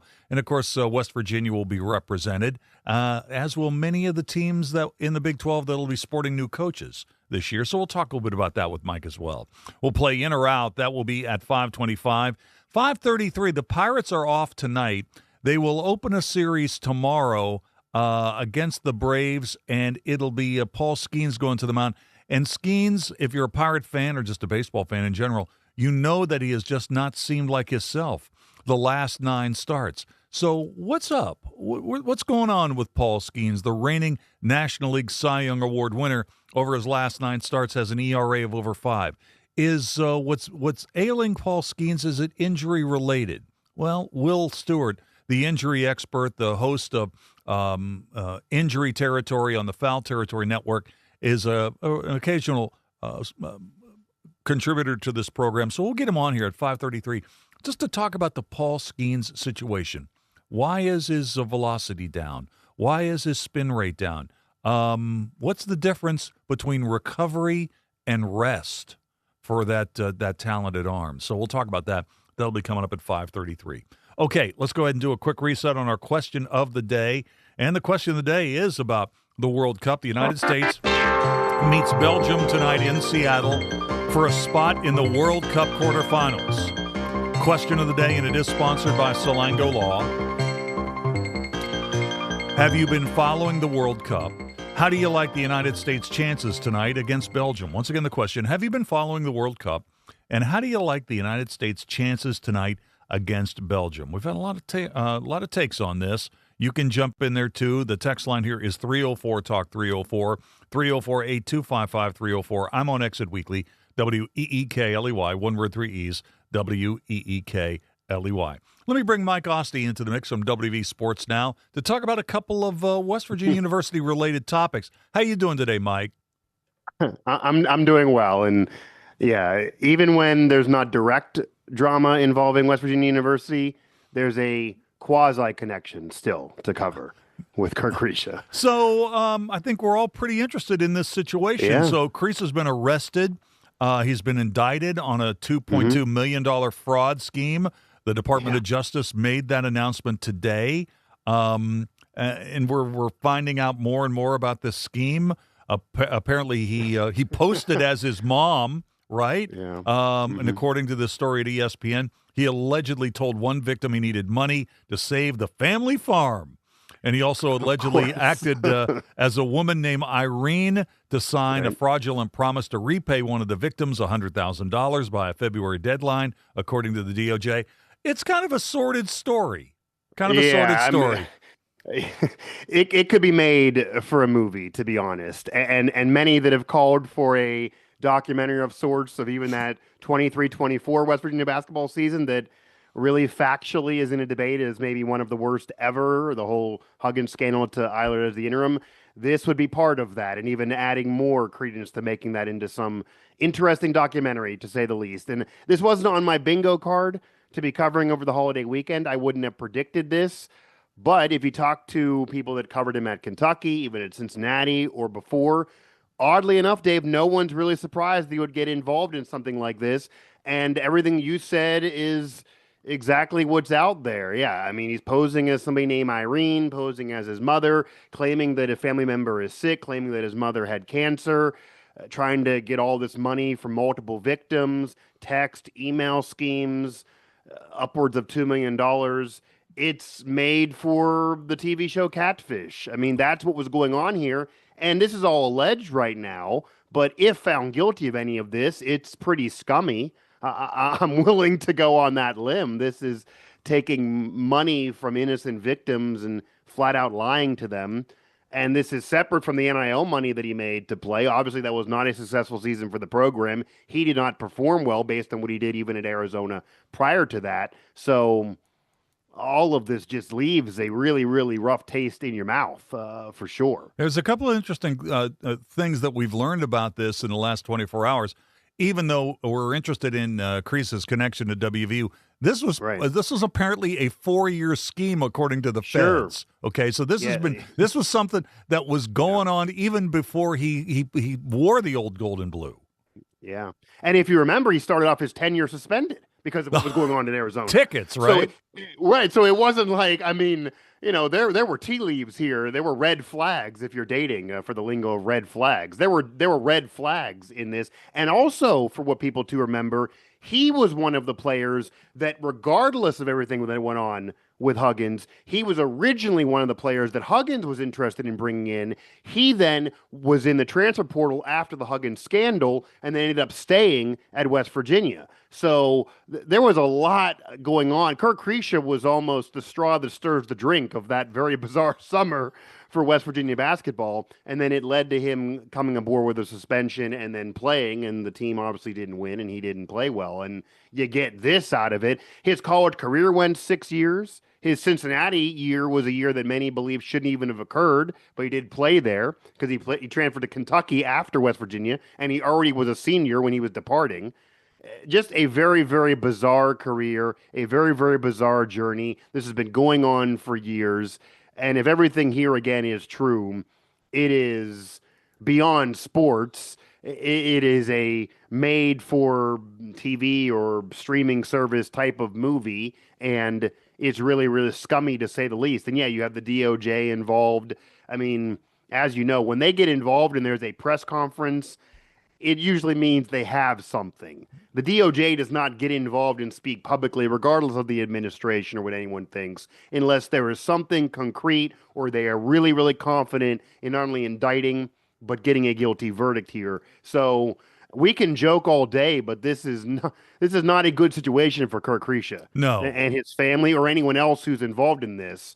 This is not going to go away tomorrow. The thing is, I mean, as far as his relationship with WVU is concerned, Kerr Kriisa, we hardly knew ye. I mean, he only played like 9 games, right? Yeah, I mean, right. He's not consequential to West Virginia now. And the reason why I guess you also can kind of laugh this off if you're a West Virginia fan, this is several years removed, and I cannot fathom in any way that anything he's found guilty to of doing in relation to this is posing as somebody who he was not, and fraud and all of that, while playing at WVU would in any way be a problem for WVU now. I cannot see any way that this would lead to West Virginia dealing with sanctions or punishments or anything like that. There's no connecting the dots here, and it certainly didn't help the team on the floor. They weren't good. So this is really just the blip is that he was extradited to West Virginia, which is why WVU is kind of covered in this nationally more than the other schools. And there were originally the belief that it started at WVU and then went on from there, but it now does feel like it was even prior to West Virginia. So we can debate all day whether this is more of a Kentucky story or a WVU story. It's definitely a Kerr Kriisa story, and again, not a good one for him. All right, so Kriisa's WVU career is in the past.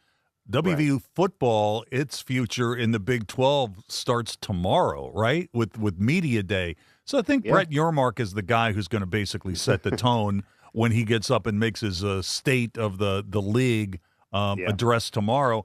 And the elephant in the room is Texas Tech, right? I mean, Sorsby's situation, the other schools in the league are furious with Texas Tech.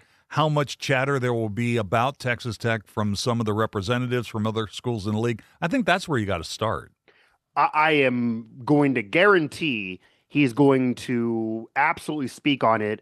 And I can guarantee that, Dave, because as we know now, several years into this with Brett Yormark, he is not afraid to speak his mind. He is very outspoken. And he is calculated. He wants this State of the Union address to open up Big 12 Media Days every year to get on the national wire. He is intentionally trying to set news. And if you notice, every single year there is a hot take or two that is very controversial from his mouth. So I am sure whatever he says is calculated. He's ready to say it. He's thought about it for weeks, and he's saying it for a purpose. And at least we're not in a situation where Sorsby is, say, still on Texas Tech's roster, or they're still trying to play him, or the NFL attempt that ended up failing did not occur, and Texas Tech and the Big 12 were still fighting over this. At least that's not still the scenario. So maybe he's able to almost claim a victory here. But I've said this on other shows, and it really is what happened to me on my analysis. Brett Yormark was so dug in on not wanting Sorsby to play, really because of what every other Big 12 coach was saying and the other programs were saying, and he has to work for everybody, that he kind of bullied Texas Tech in a way to giving up the fight on it, and then it led to where we are now. But it'll be very interesting what he says on it and what this does for future players who maybe would be involved in gambling, or what we find out about them from the past, because this was Sorsby in the past too. All of that is going to be tip of mind. And then, of course, in addition to all of that, his thoughts on, CFP expansion. Mm-hmm. He tipped into that a lot last year. People thought maybe it was controversial on what he said, because he did say that he wants more of the good for the game rather than just the conference, and he doesn't want to just guarantee these Big 12 spots or guarantee only 1 or 2 spots, even guarantee 1 spot for sure. He would rather take the risks of maybe getting more spots, because he doesn't want to just have it be 1 and then the Big Ten and SEC own everything. Okay. But there are some that are nervous about that, because you could have a year where you only get 1, or maybe we have a new rule in place in the future where you don't get any. Conversation off of what happened to the ACC might get brought up, because they're in the same boat where their conference champ didn't get in. The team that was runner-up for the national title didn't even play for the conference title. Like, do you want to go down that boat if you're the Big 12? 9 league games. Rich Rod spoke recently when he talked about wanting to play the Brawl every year, that he's actually heard through the grapevine they might go to 10 league games. I love to ask Yormark about that, because I will say that seems like a mistake if you're doing it before everybody else, because then there's no wiggle room at all for the non-conference schedule. What does that mean? I wouldn't do that unless everybody else is doing it. And right now everybody's at 9. Why change when everyone finally got to 9 in the Power 4? Like, why is Rich Rod hearing that? And then, the other new coaches are going to speak, because there are some new faces in the Big 12. West Virginia fans can be comforted that maybe a benefit of their schedule early in the conference slate, at least, is they do face some programs with a first-year coach. True. The Oklahoma States of the world, the Iowa States of the world, and you know how that usually goes. Usually that is a rough road in year 1. All right, got to leave it there. Hey, Mike, thanks for jumping on with us today. I do appreciate it. We'll be watching what happens at the Big 12 Media Day in Texas beginning tomorrow. Thanks for jumping on. Yeah, man. Have a great day. All right, let's take a quick break, and when we come back, we'll play in or out. Stay tuned. You can call us at 800-765-8255. Text us at 304-825-5304. Or tweet at WEEKLEY. This is Hotline, presented by Salango Law on Metro News, the voice of West Virginia. On the next State of Minds. We cook West Virginian food is how we like to phrase it. I knew that every time I would hear a story, and I would hear the same story, but it never got old, about what this meant to the family and how it was served and how special it was to be put on the table.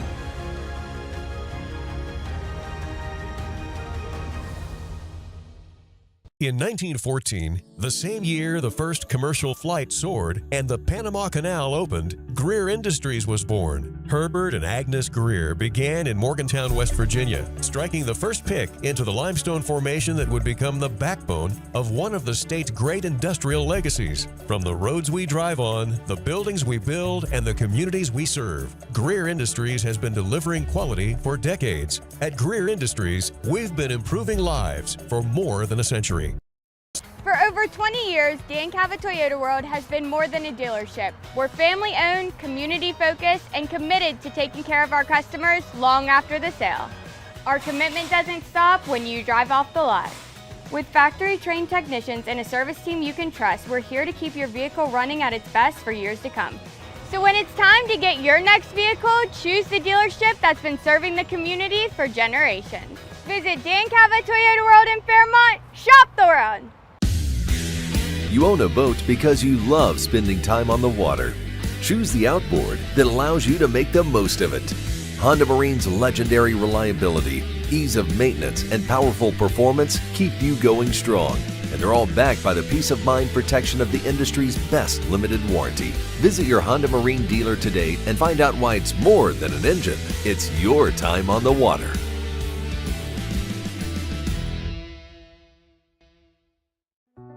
West Virginia is home.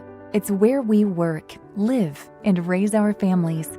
At the heart of our communities are West Virginia hospitals and their compassionate caregivers. From life-saving treatments and emergency care to wellness support and screening services, we are improving your quality of life through extraordinary achievements and amazing results. West Virginia Hospitals. Your health is the heartbeat of our communities. At Daniel's Men's Store, exceptional style begins with a curated selection and finishes with a flawless fit. When it's time to buy a suit, Daniel's is here to make sure yours is one of a kind. Discover tailored suits you'll only find in store at Daniel's.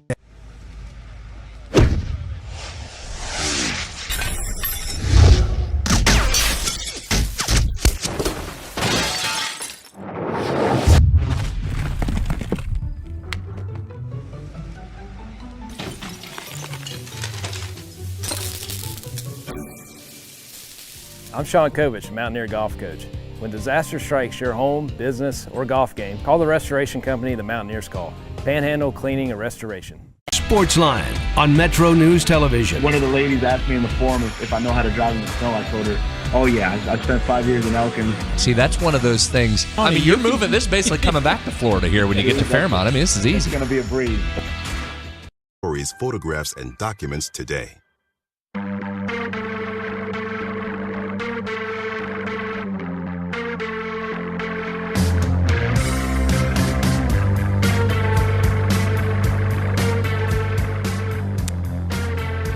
All right, welcome back. 524.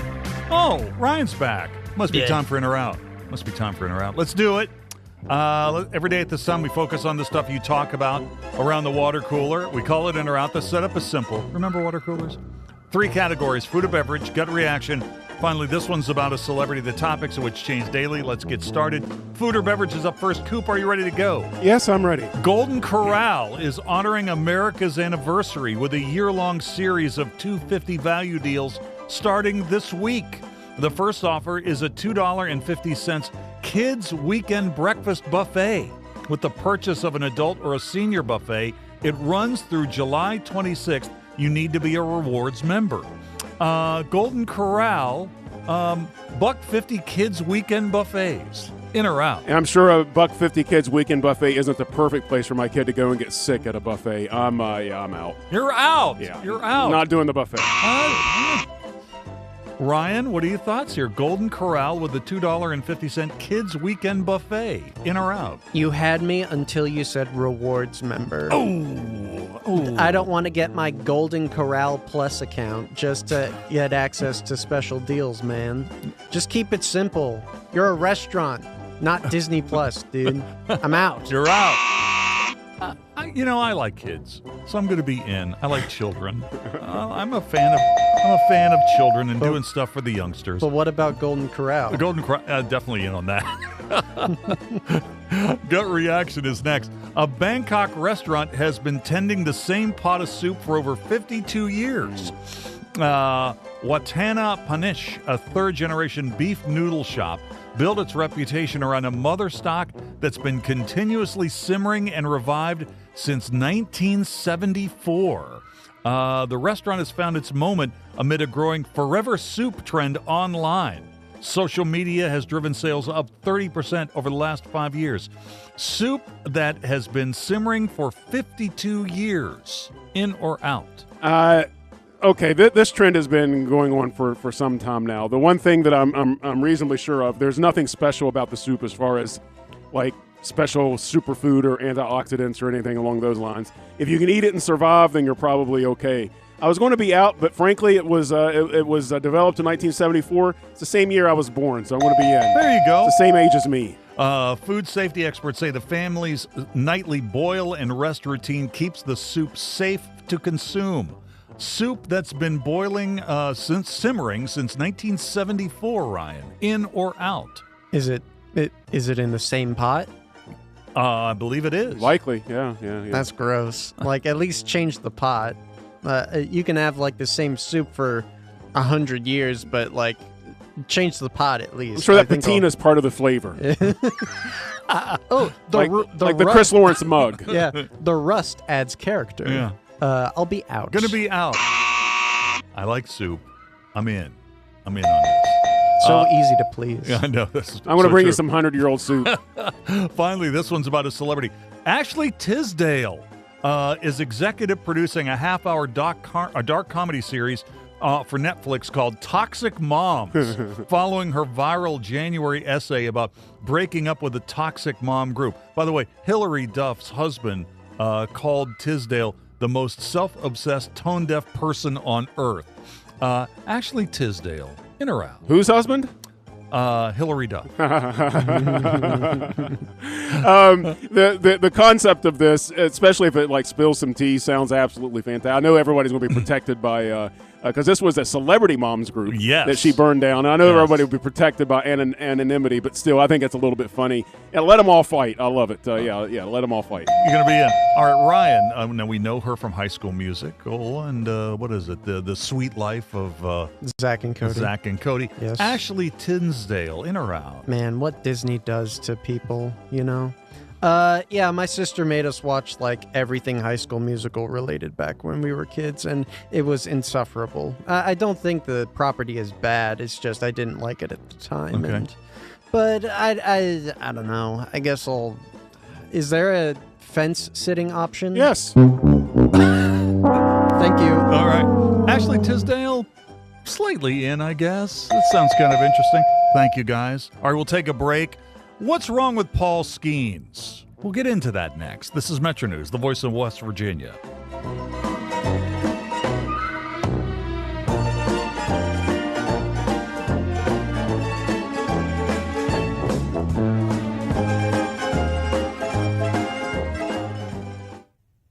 Today's Metro News television forecast is brought to you by Lou Wendell Marine Sales. We sell family fun. An active week ahead as we have daily opportunities for thunderstorms, some of which may produce some damaging winds and some heavy downpours. Overall, warm and muggy, but not as hot as last week. Our greatest risk for flooding is where the watch is in effect through this evening in the far northern panhandle and the eastern panhandle. A general ½ inch to an inch here, and that's going to be with locally higher amounts. Those watches are through this evening, so it is today and tonight that we have the slight risk for some excessive rainfall there, marginal risk elsewhere.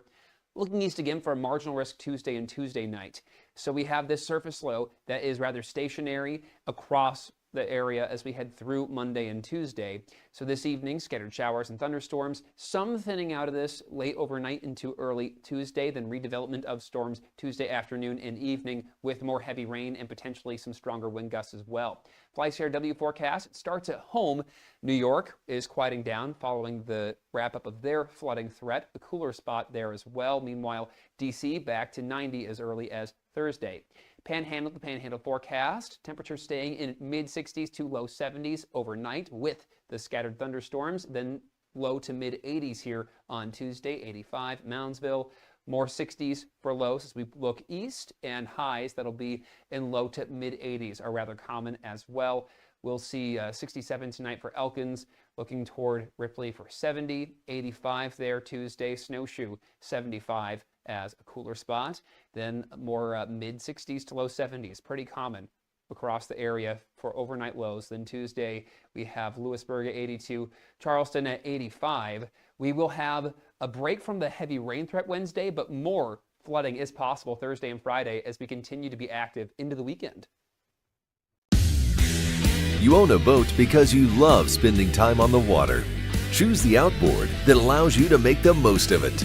Honda Marine's legendary reliability, ease of maintenance, and powerful performance keep you going strong. And they're all backed by the peace of mind protection of the industry's best limited warranty. Visit your Honda Marine dealer today and find out why it's more than an engine. It's your time on the water.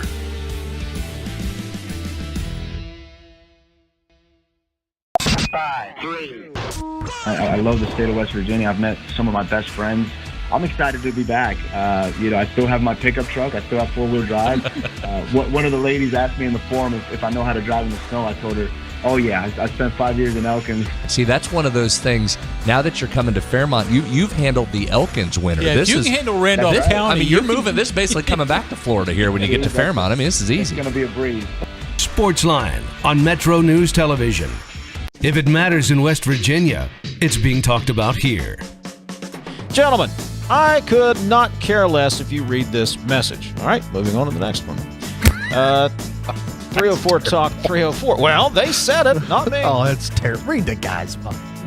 Maybe I will, maybe I won't. Join Dave Wilson and TJ Meadows Monday through Friday for Talkline. Available on mobile, Roku, Fire TV, smart TVs, and online at WVMetroNewsTV.com.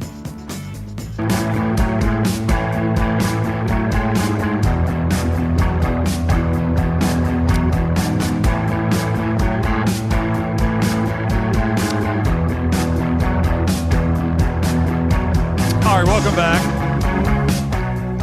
26 minutes till the hour. Metro News Hotline. We're going to talk a little bit about Paul Skenes and the Pirates here in just a moment. We can also tell you at the World Cup today, Spain was a winner over Portugal, 1-0. So Spain is through to the quarterfinals. They will play on Friday.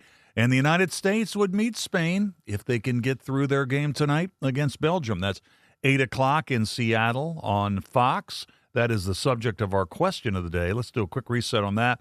Get into more of your responses after our next commercial break. So the U.S. team meets Belgium tonight in Seattle for a spot in the World Cup quarterfinals. The question of the day, and it's sponsored by Salango Law. Have you been following the World Cup, and how do you like the United States' chances tonight against Belgium? So to respond to that, text those in, 304-TALK 304, 304-8255 304. I'm on Exit Weekly, W-E-E-K-L-E-Y, one word, 3 E's, W-E-E-K-L-E-Y. Major League Baseball this afternoon, the Royals all over the Phillies in a big way. The Royals banged out 22 hits at home, and they beat the Titans. Final score 15-1 today. My goodness. Both the Reds and the Pirates are off today. So are the Charleston Dirty Birds. Dirty Birds are back home to host Long Island tomorrow at Gilmart Ballpark in action in the Atlantic League. Will Carroll has just released a brand new edition of Under the Knife. We've talked about this before. It's a great Substack. You can contribute to it. You can get the free version of it on email. I do. And he just dropped a brand new episode of his relatively new podcast, Injury Territory, last night on inside the Foul Territory Network on YouTube. And one of the things he discussed on the program yesterday that I watched this morning was the Paul Skenes situation. And so I wanted to bring Will on from Indianapolis to talk about it a bit. Will, how you doing today? I'm doing great. Getting ready for big World Cup action tonight, seeing what's going to go on there, see all the controversy, see the U.S. as the bad guys for once. I think it'll be an interesting juxtaposition. Yeah, I think so too. That's at 8 o'clock, and they think it's probably going to be the most watched American soccer game ever, full stop. Let's talk a little bit about the Paul Skenes situation. So This has been going on for a while. It started with a subpar effort against the Phillies and has now gone 9 consecutive starts where his ERA is over 5 and his velocity is down, his spin rate is down. From your perspective, you're the injury expert. What are you seeing? What's going on with Skenes? I see a tired pitcher. I don't see an injured pitcher. I mean, he's not struggling. He's not complaining. He's not shaking his arm out. His mechanics haven't changed. What I think is he's tired. You know, another great sports event that's going on right now is the Tour de France. And you think about this. You ride a bike 100 miles, I'd be dead. It'd take me a week and a half and I'd be dead. But these guys do it 100 miles up a hill in a pack at 30 miles an hour, day after day after day after day. And it's become a science of endurance and recovery. The things they put their body through, legal and sometimes illegal, are just astounding. You know, you think about things like cold plunges. These guys are doing so much more, lasers and that. Think about Skenes as a Tour de France type athlete. He's going day after day after day doing work. It's not just the stuff you're seeing on the field. It's the between starts work. Is he getting enough recovery? Is he essentially recharging his battery? Or is he going from 100 to 99 to 98 to 97, which kind of matches his pitching? If his battery is only at 80% and he can't get all the way back up towards 100, that's problematic. Why not? I think that's the real problem is he's got to adjust to a marathon, a longer season, one that he's only done once. I just think he's tired. You know, one of the things that you were discussing on your podcast that I really hadn't thought of, that I thought was really fascinating, and I want you to describe, is what's the difference in terms of Skenes? What's the difference between recovery and rest? Yeah, rest is easy. We can all rest. You know, when I'm watching a game tonight, sitting on my couch, I'm resting. I'm not doing a whole lot of things. Rest can be sleep. But sleep can also be recovery. It's a question of, are you recharging your battery? Are you putting energy into the system? Are you doing all the things, the active things? Something as simple as a run, a recovery run to get your legs moving, to get the blood pumping. The technologies we can use. They have the Pirates. They may not spend on players, but they're not behind on technology. They've got a great medical staff. I think what they have to figure out is, how do they get Skenes to a point where he recovers enough? And one of the things somebody pointed out to me this morning, unfortunately after the podcast, so you'll get the sneak peek here of the next one, is that Skenes has a very specific routine. Now, I saw this when he was here in Indianapolis. If you go before a game, you'll see he's got like this 2-hour-long warm-up. Why? Does he really need that? Can he adjust it? Is that taking something out of him even before he gets on the mound?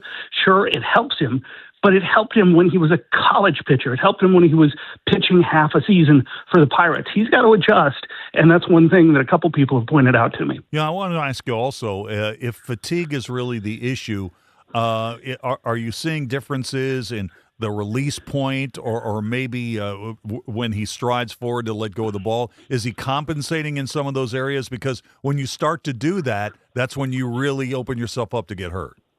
Yeah, because, if you're throwing from a different angle, you're using different muscles. And you think about all those thousands, hundreds of thousands of throws he's made over the years, his body is adjusted to that. So, no, we're not really seeing much of a change. Seeing a little bit shorter of a stride, but that's really about it. That's why I think everything's right. There's just not enough energy in the system to throw it as hard as he did. Maybe he's unconsciously regulating down, saying, my body doesn't have enough energy. If I throw it 97, can I get by? Guys like Greg Maddux, people think Greg Maddux threw 80 miles an hour. When he first came up, he was throwing 94, 95, which was very high end at the time. But as he aged, he figured it out. He was obviously throwing more innings than most people these days, but he was adjusting. And by the end of his career, he'd throw 80 pitches, look at the manager and say, I'm done. I've done my part, which is basically what pitchers these days do.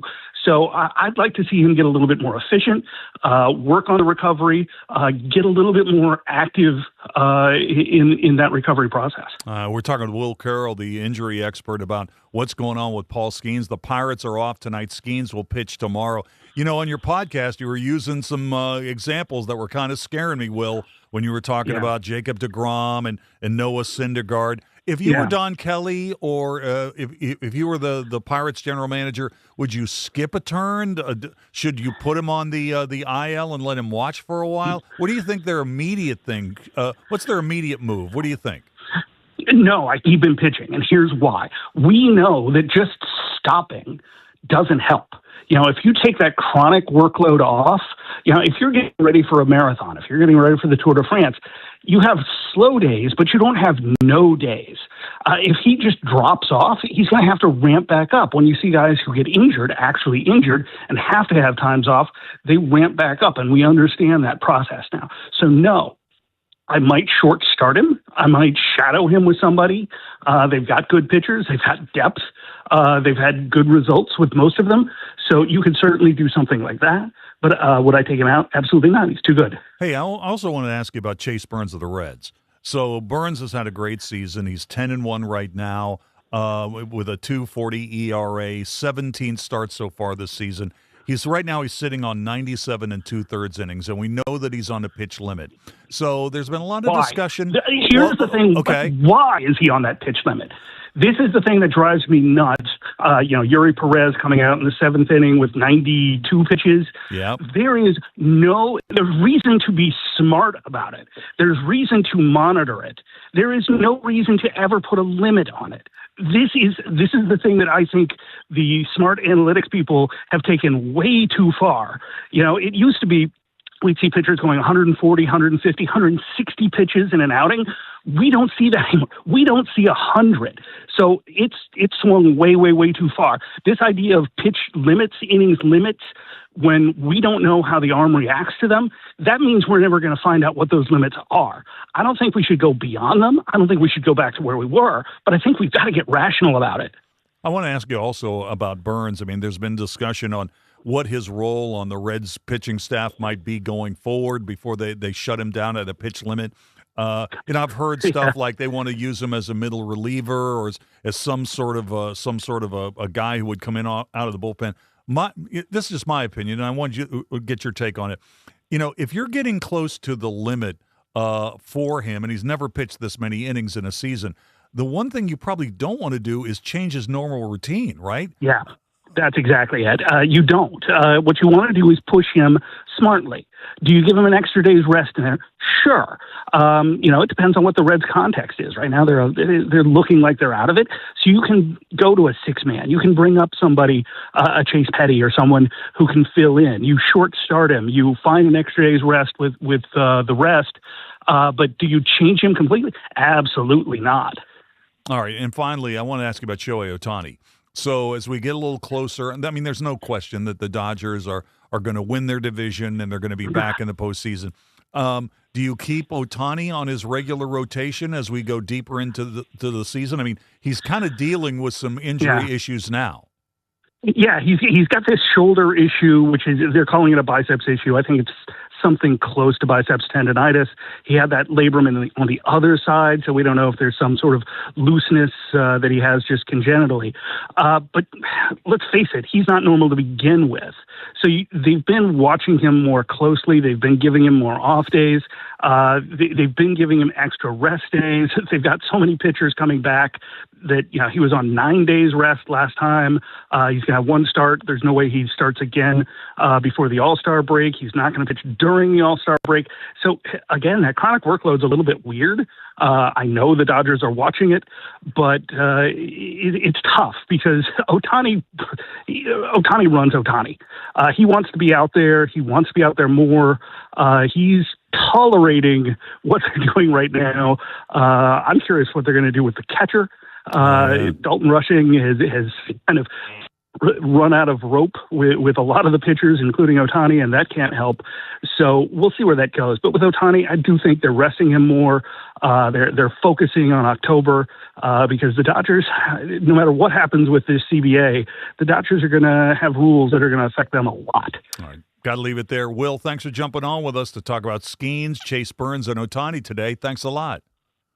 Anytime, Dave. All right. There you go. Will Carroll. His Substack, Under the Knife, is really about sports injuries, and baseball in particular, is very, very interesting, especially with the information about pitchers. And he started up a new podcast. You can find it on the Foul Territory Network called Injury Territory. Let's take a break. We'll come back with more in just a moment. Stay tuned. This is Hotline, presented by Salango Law on Metro News, the voice of West Virginia. 5, 3. I love the state of West Virginia. I've met some of my best friends. I'm excited to be back. I still have my pickup truck. I still have four-wheel drive. One of the ladies asked me in the forum if I know how to drive in the snow. I told her, oh, yeah, I spent 5 years in Elkins. See, that's one of those things. Now that you're coming to Fairmont, you've handled the Elkins winter. Yeah, if you can handle Randolph County. I mean, you're moving. This basically coming back to Florida here when you get to Fairmont. I mean, this is easy. It's going to be a breeze. Sportsline on Metro News Television.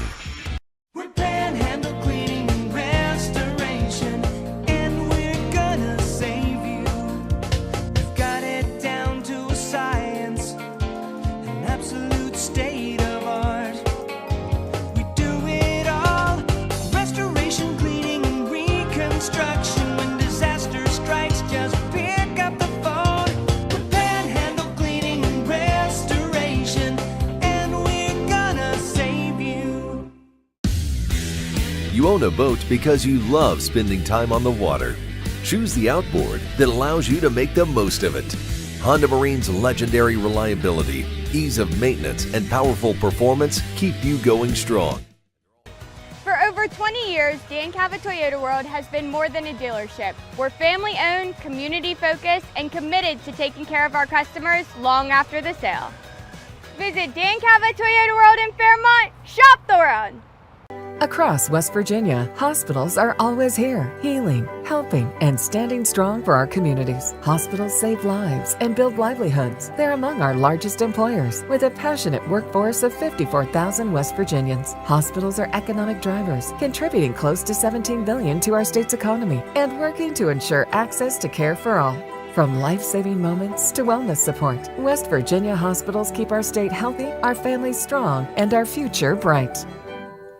In 1914, the same year the first commercial flight soared and the Panama Canal opened, Greer Industries was born. Herbert and Agnes Greer began in Morgantown, West Virginia, striking the first pick into the limestone formation that would become the backbone of one of the state's great industrial legacies. From the roads we drive on, the buildings we build, and the communities we serve, Greer Industries has been delivering quality for decades. At Greer Industries, we've been improving lives for more than a century. The best selection of WVU apparel is at Daniel's Men's Store. Exclusive designs you won't find anywhere else. Stylish, sophisticated, and unmistakably mountaineer. Shop in store or online at danielsofmorgantown.com. Leading the efforts to build a stronger West Virginia, the High Technology Foundation has a proven plan to strengthen and diversify our state's economy. The I-79 Technology Park's high-capacity infrastructure continues to attract advanced federal operations that are driving economic growth. This keeps our young, educated residents in the state and brings West Virginians home. The High Technology Foundation, building a stronger West Virginia. Learn more today at WVHTF.org. I think you need some appropriate business cards now. But you have your own personalized logo. I got a marshmallow with 4 toothpicks coming out of it. So congratulations, man. I think you need to announce yourself now. Join Dave Allen weekdays for midday on Metro News Television. Forest Service, your state forester, and the Ad Council.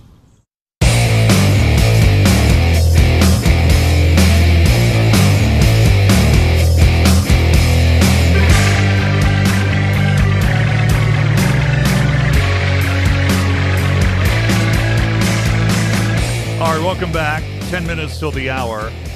Question of the day. We've got a really interesting response I want to read to you. So the question of the day is the United States is playing Belgium tonight in Seattle in the World Cup quarterfinals. Today I've heard arguably this may be the most important soccer match that the men's national team has ever played. Well, you know, we might be kind of a prisoner of the moment, but it's up there. It's up there. So the question of the day is this. Have you been following the World Cup? And how do you like the United States' chances tonight against Belgium? You can get a text in there if you want. 304-TALK 304, 304-8255 304. I'm on Exit Weekly, WEEKLEY. Here's a very interesting text message. 724-970. Dave, I'm not really a soccer fan. I remember going to my nieces and nephews' soccer games and thought it was just chaos watching them run around. I never spent time to understand the game and the strategy. All that being said, I am paying attention to the USA team. I will watch tonight unless there's a banana ball game or a good WNBA game on. I love banana ball. They are a monument to the fact that we all take sports just a little too seriously. And one of the reasons I brought this up, Coop, is did you see where the Bananas lost a game this weekend? Uh-oh. They lost a game. So it's not exactly like the Harlem Globetrotters. Well, they Washington Generals won once, right? Yeah, in a couple of decades. But, I mean, the fact that the Savannah Bananas actually lost a game this weekend, it wasn't like stop the presses. It does happen. But the crowds just continue to be crazy big for these guys. So this weekend they played at Kinnick Stadium in Iowa City, and they had back-to-back nights where they sold out 70,000 fans. That's incredible. They in June last month at Nebraska, in a football stadium, they sold out 85,000 fans. In May, they played at Kyle Field, Texas A&M, over 100,000 fans. They played a game in Knoxville where UT plays football. 100,000 fans. You know, Coop, when the Savannah Bananas came to town and played at Gomart Ballpark, I thought, oh, we'll be lucky to sell this out. And, people just turned out in droves to see this. I have a bit of a theory that because there's not a lot of baseball diehards left anymore, like you and me, I don't know about you, but I think we have a harder time getting it than maybe people that's not huge baseball fans. Maybe. Because I frankly, I'm glad other people go and enjoy it, and there's absolutely nothing wrong with it at all, but I find it boring as sawdust. It's not a real game. I don't get it, but I know that there's a ton of people that do. They have tapped into something. Yeah, people that don't like baseball but like being at the ballpark. They have definitely tapped into something. A couple more responses to our question of the day. Let's see here. So, have you been following the World Cup? How do you like the U.S. chances tonight against Belgium? Warm weather appreciator Dave, not following this at all. Don't care about it one little bit. Yeah, we've had some people respond that way. Let's see. Yeah, we've had some people who've responded in. You know what though? We've actually had more people respond to my conversation with Chef Paul about how to make sure your eggs are fresh. Then wanted to weigh in on the World Cup. I got a quick egg question for you. So the 4th of July night, we're driving into town. All kinds of stuff going. We just had a cookout that day, so my wife made her legendary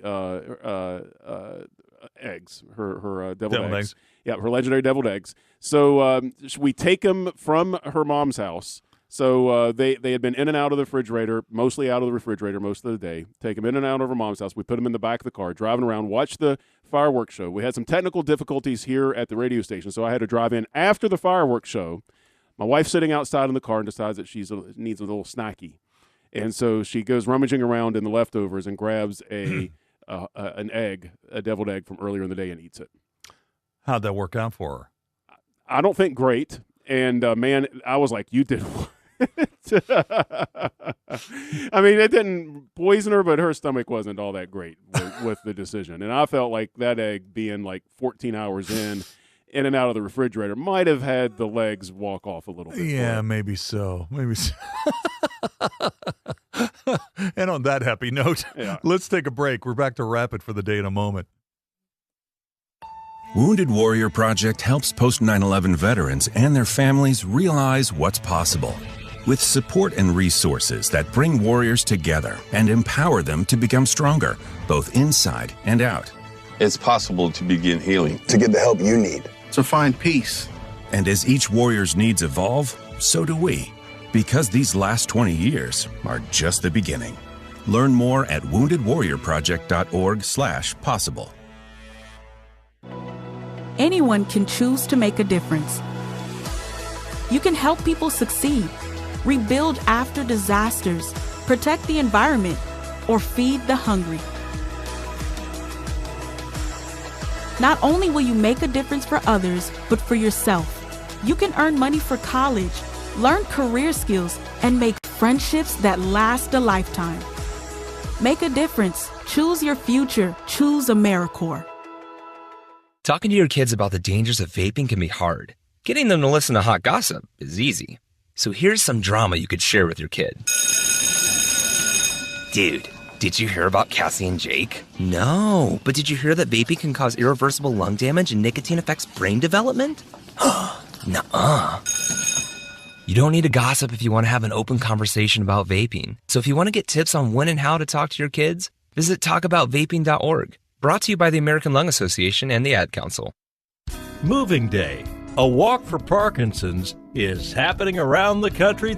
More than just a walk. Moving Day is a fun experience that unites the community in the fight against Parkinson's disease. Parkinson's doesn't stop, and neither will we. So let's get moving.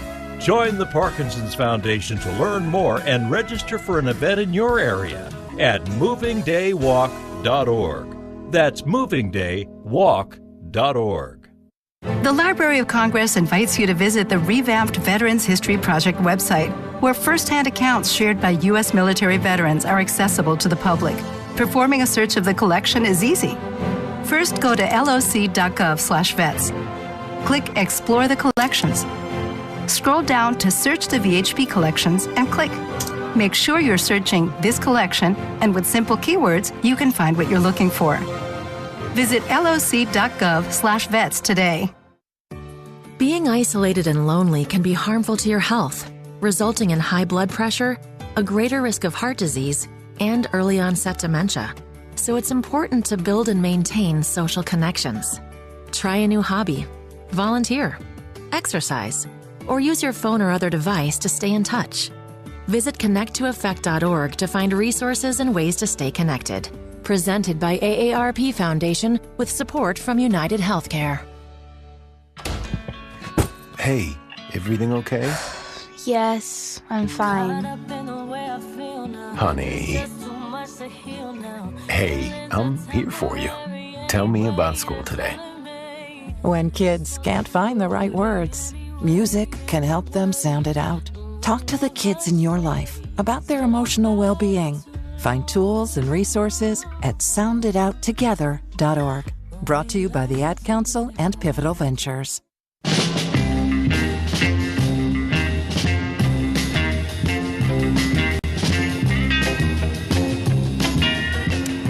All right, folks, that's it for the show today. We thank you so much for listening. Sending your answers to our question of the day and more. Stay tuned for the news. At the top of the hour, Sports Line is on the other side. My name's Dave Weekley. I will talk to you tomorrow, beginning at 3:06, right here on Metro News, the voice of West Virginia. Hotline on the Metro News Network is presented by Salango Law, salangolaw.com. Hear Hotline weekdays from 3 until 6 on this Metro News station or wvmetronews.com. Visit the site or your favorite podcast service for past shows and features.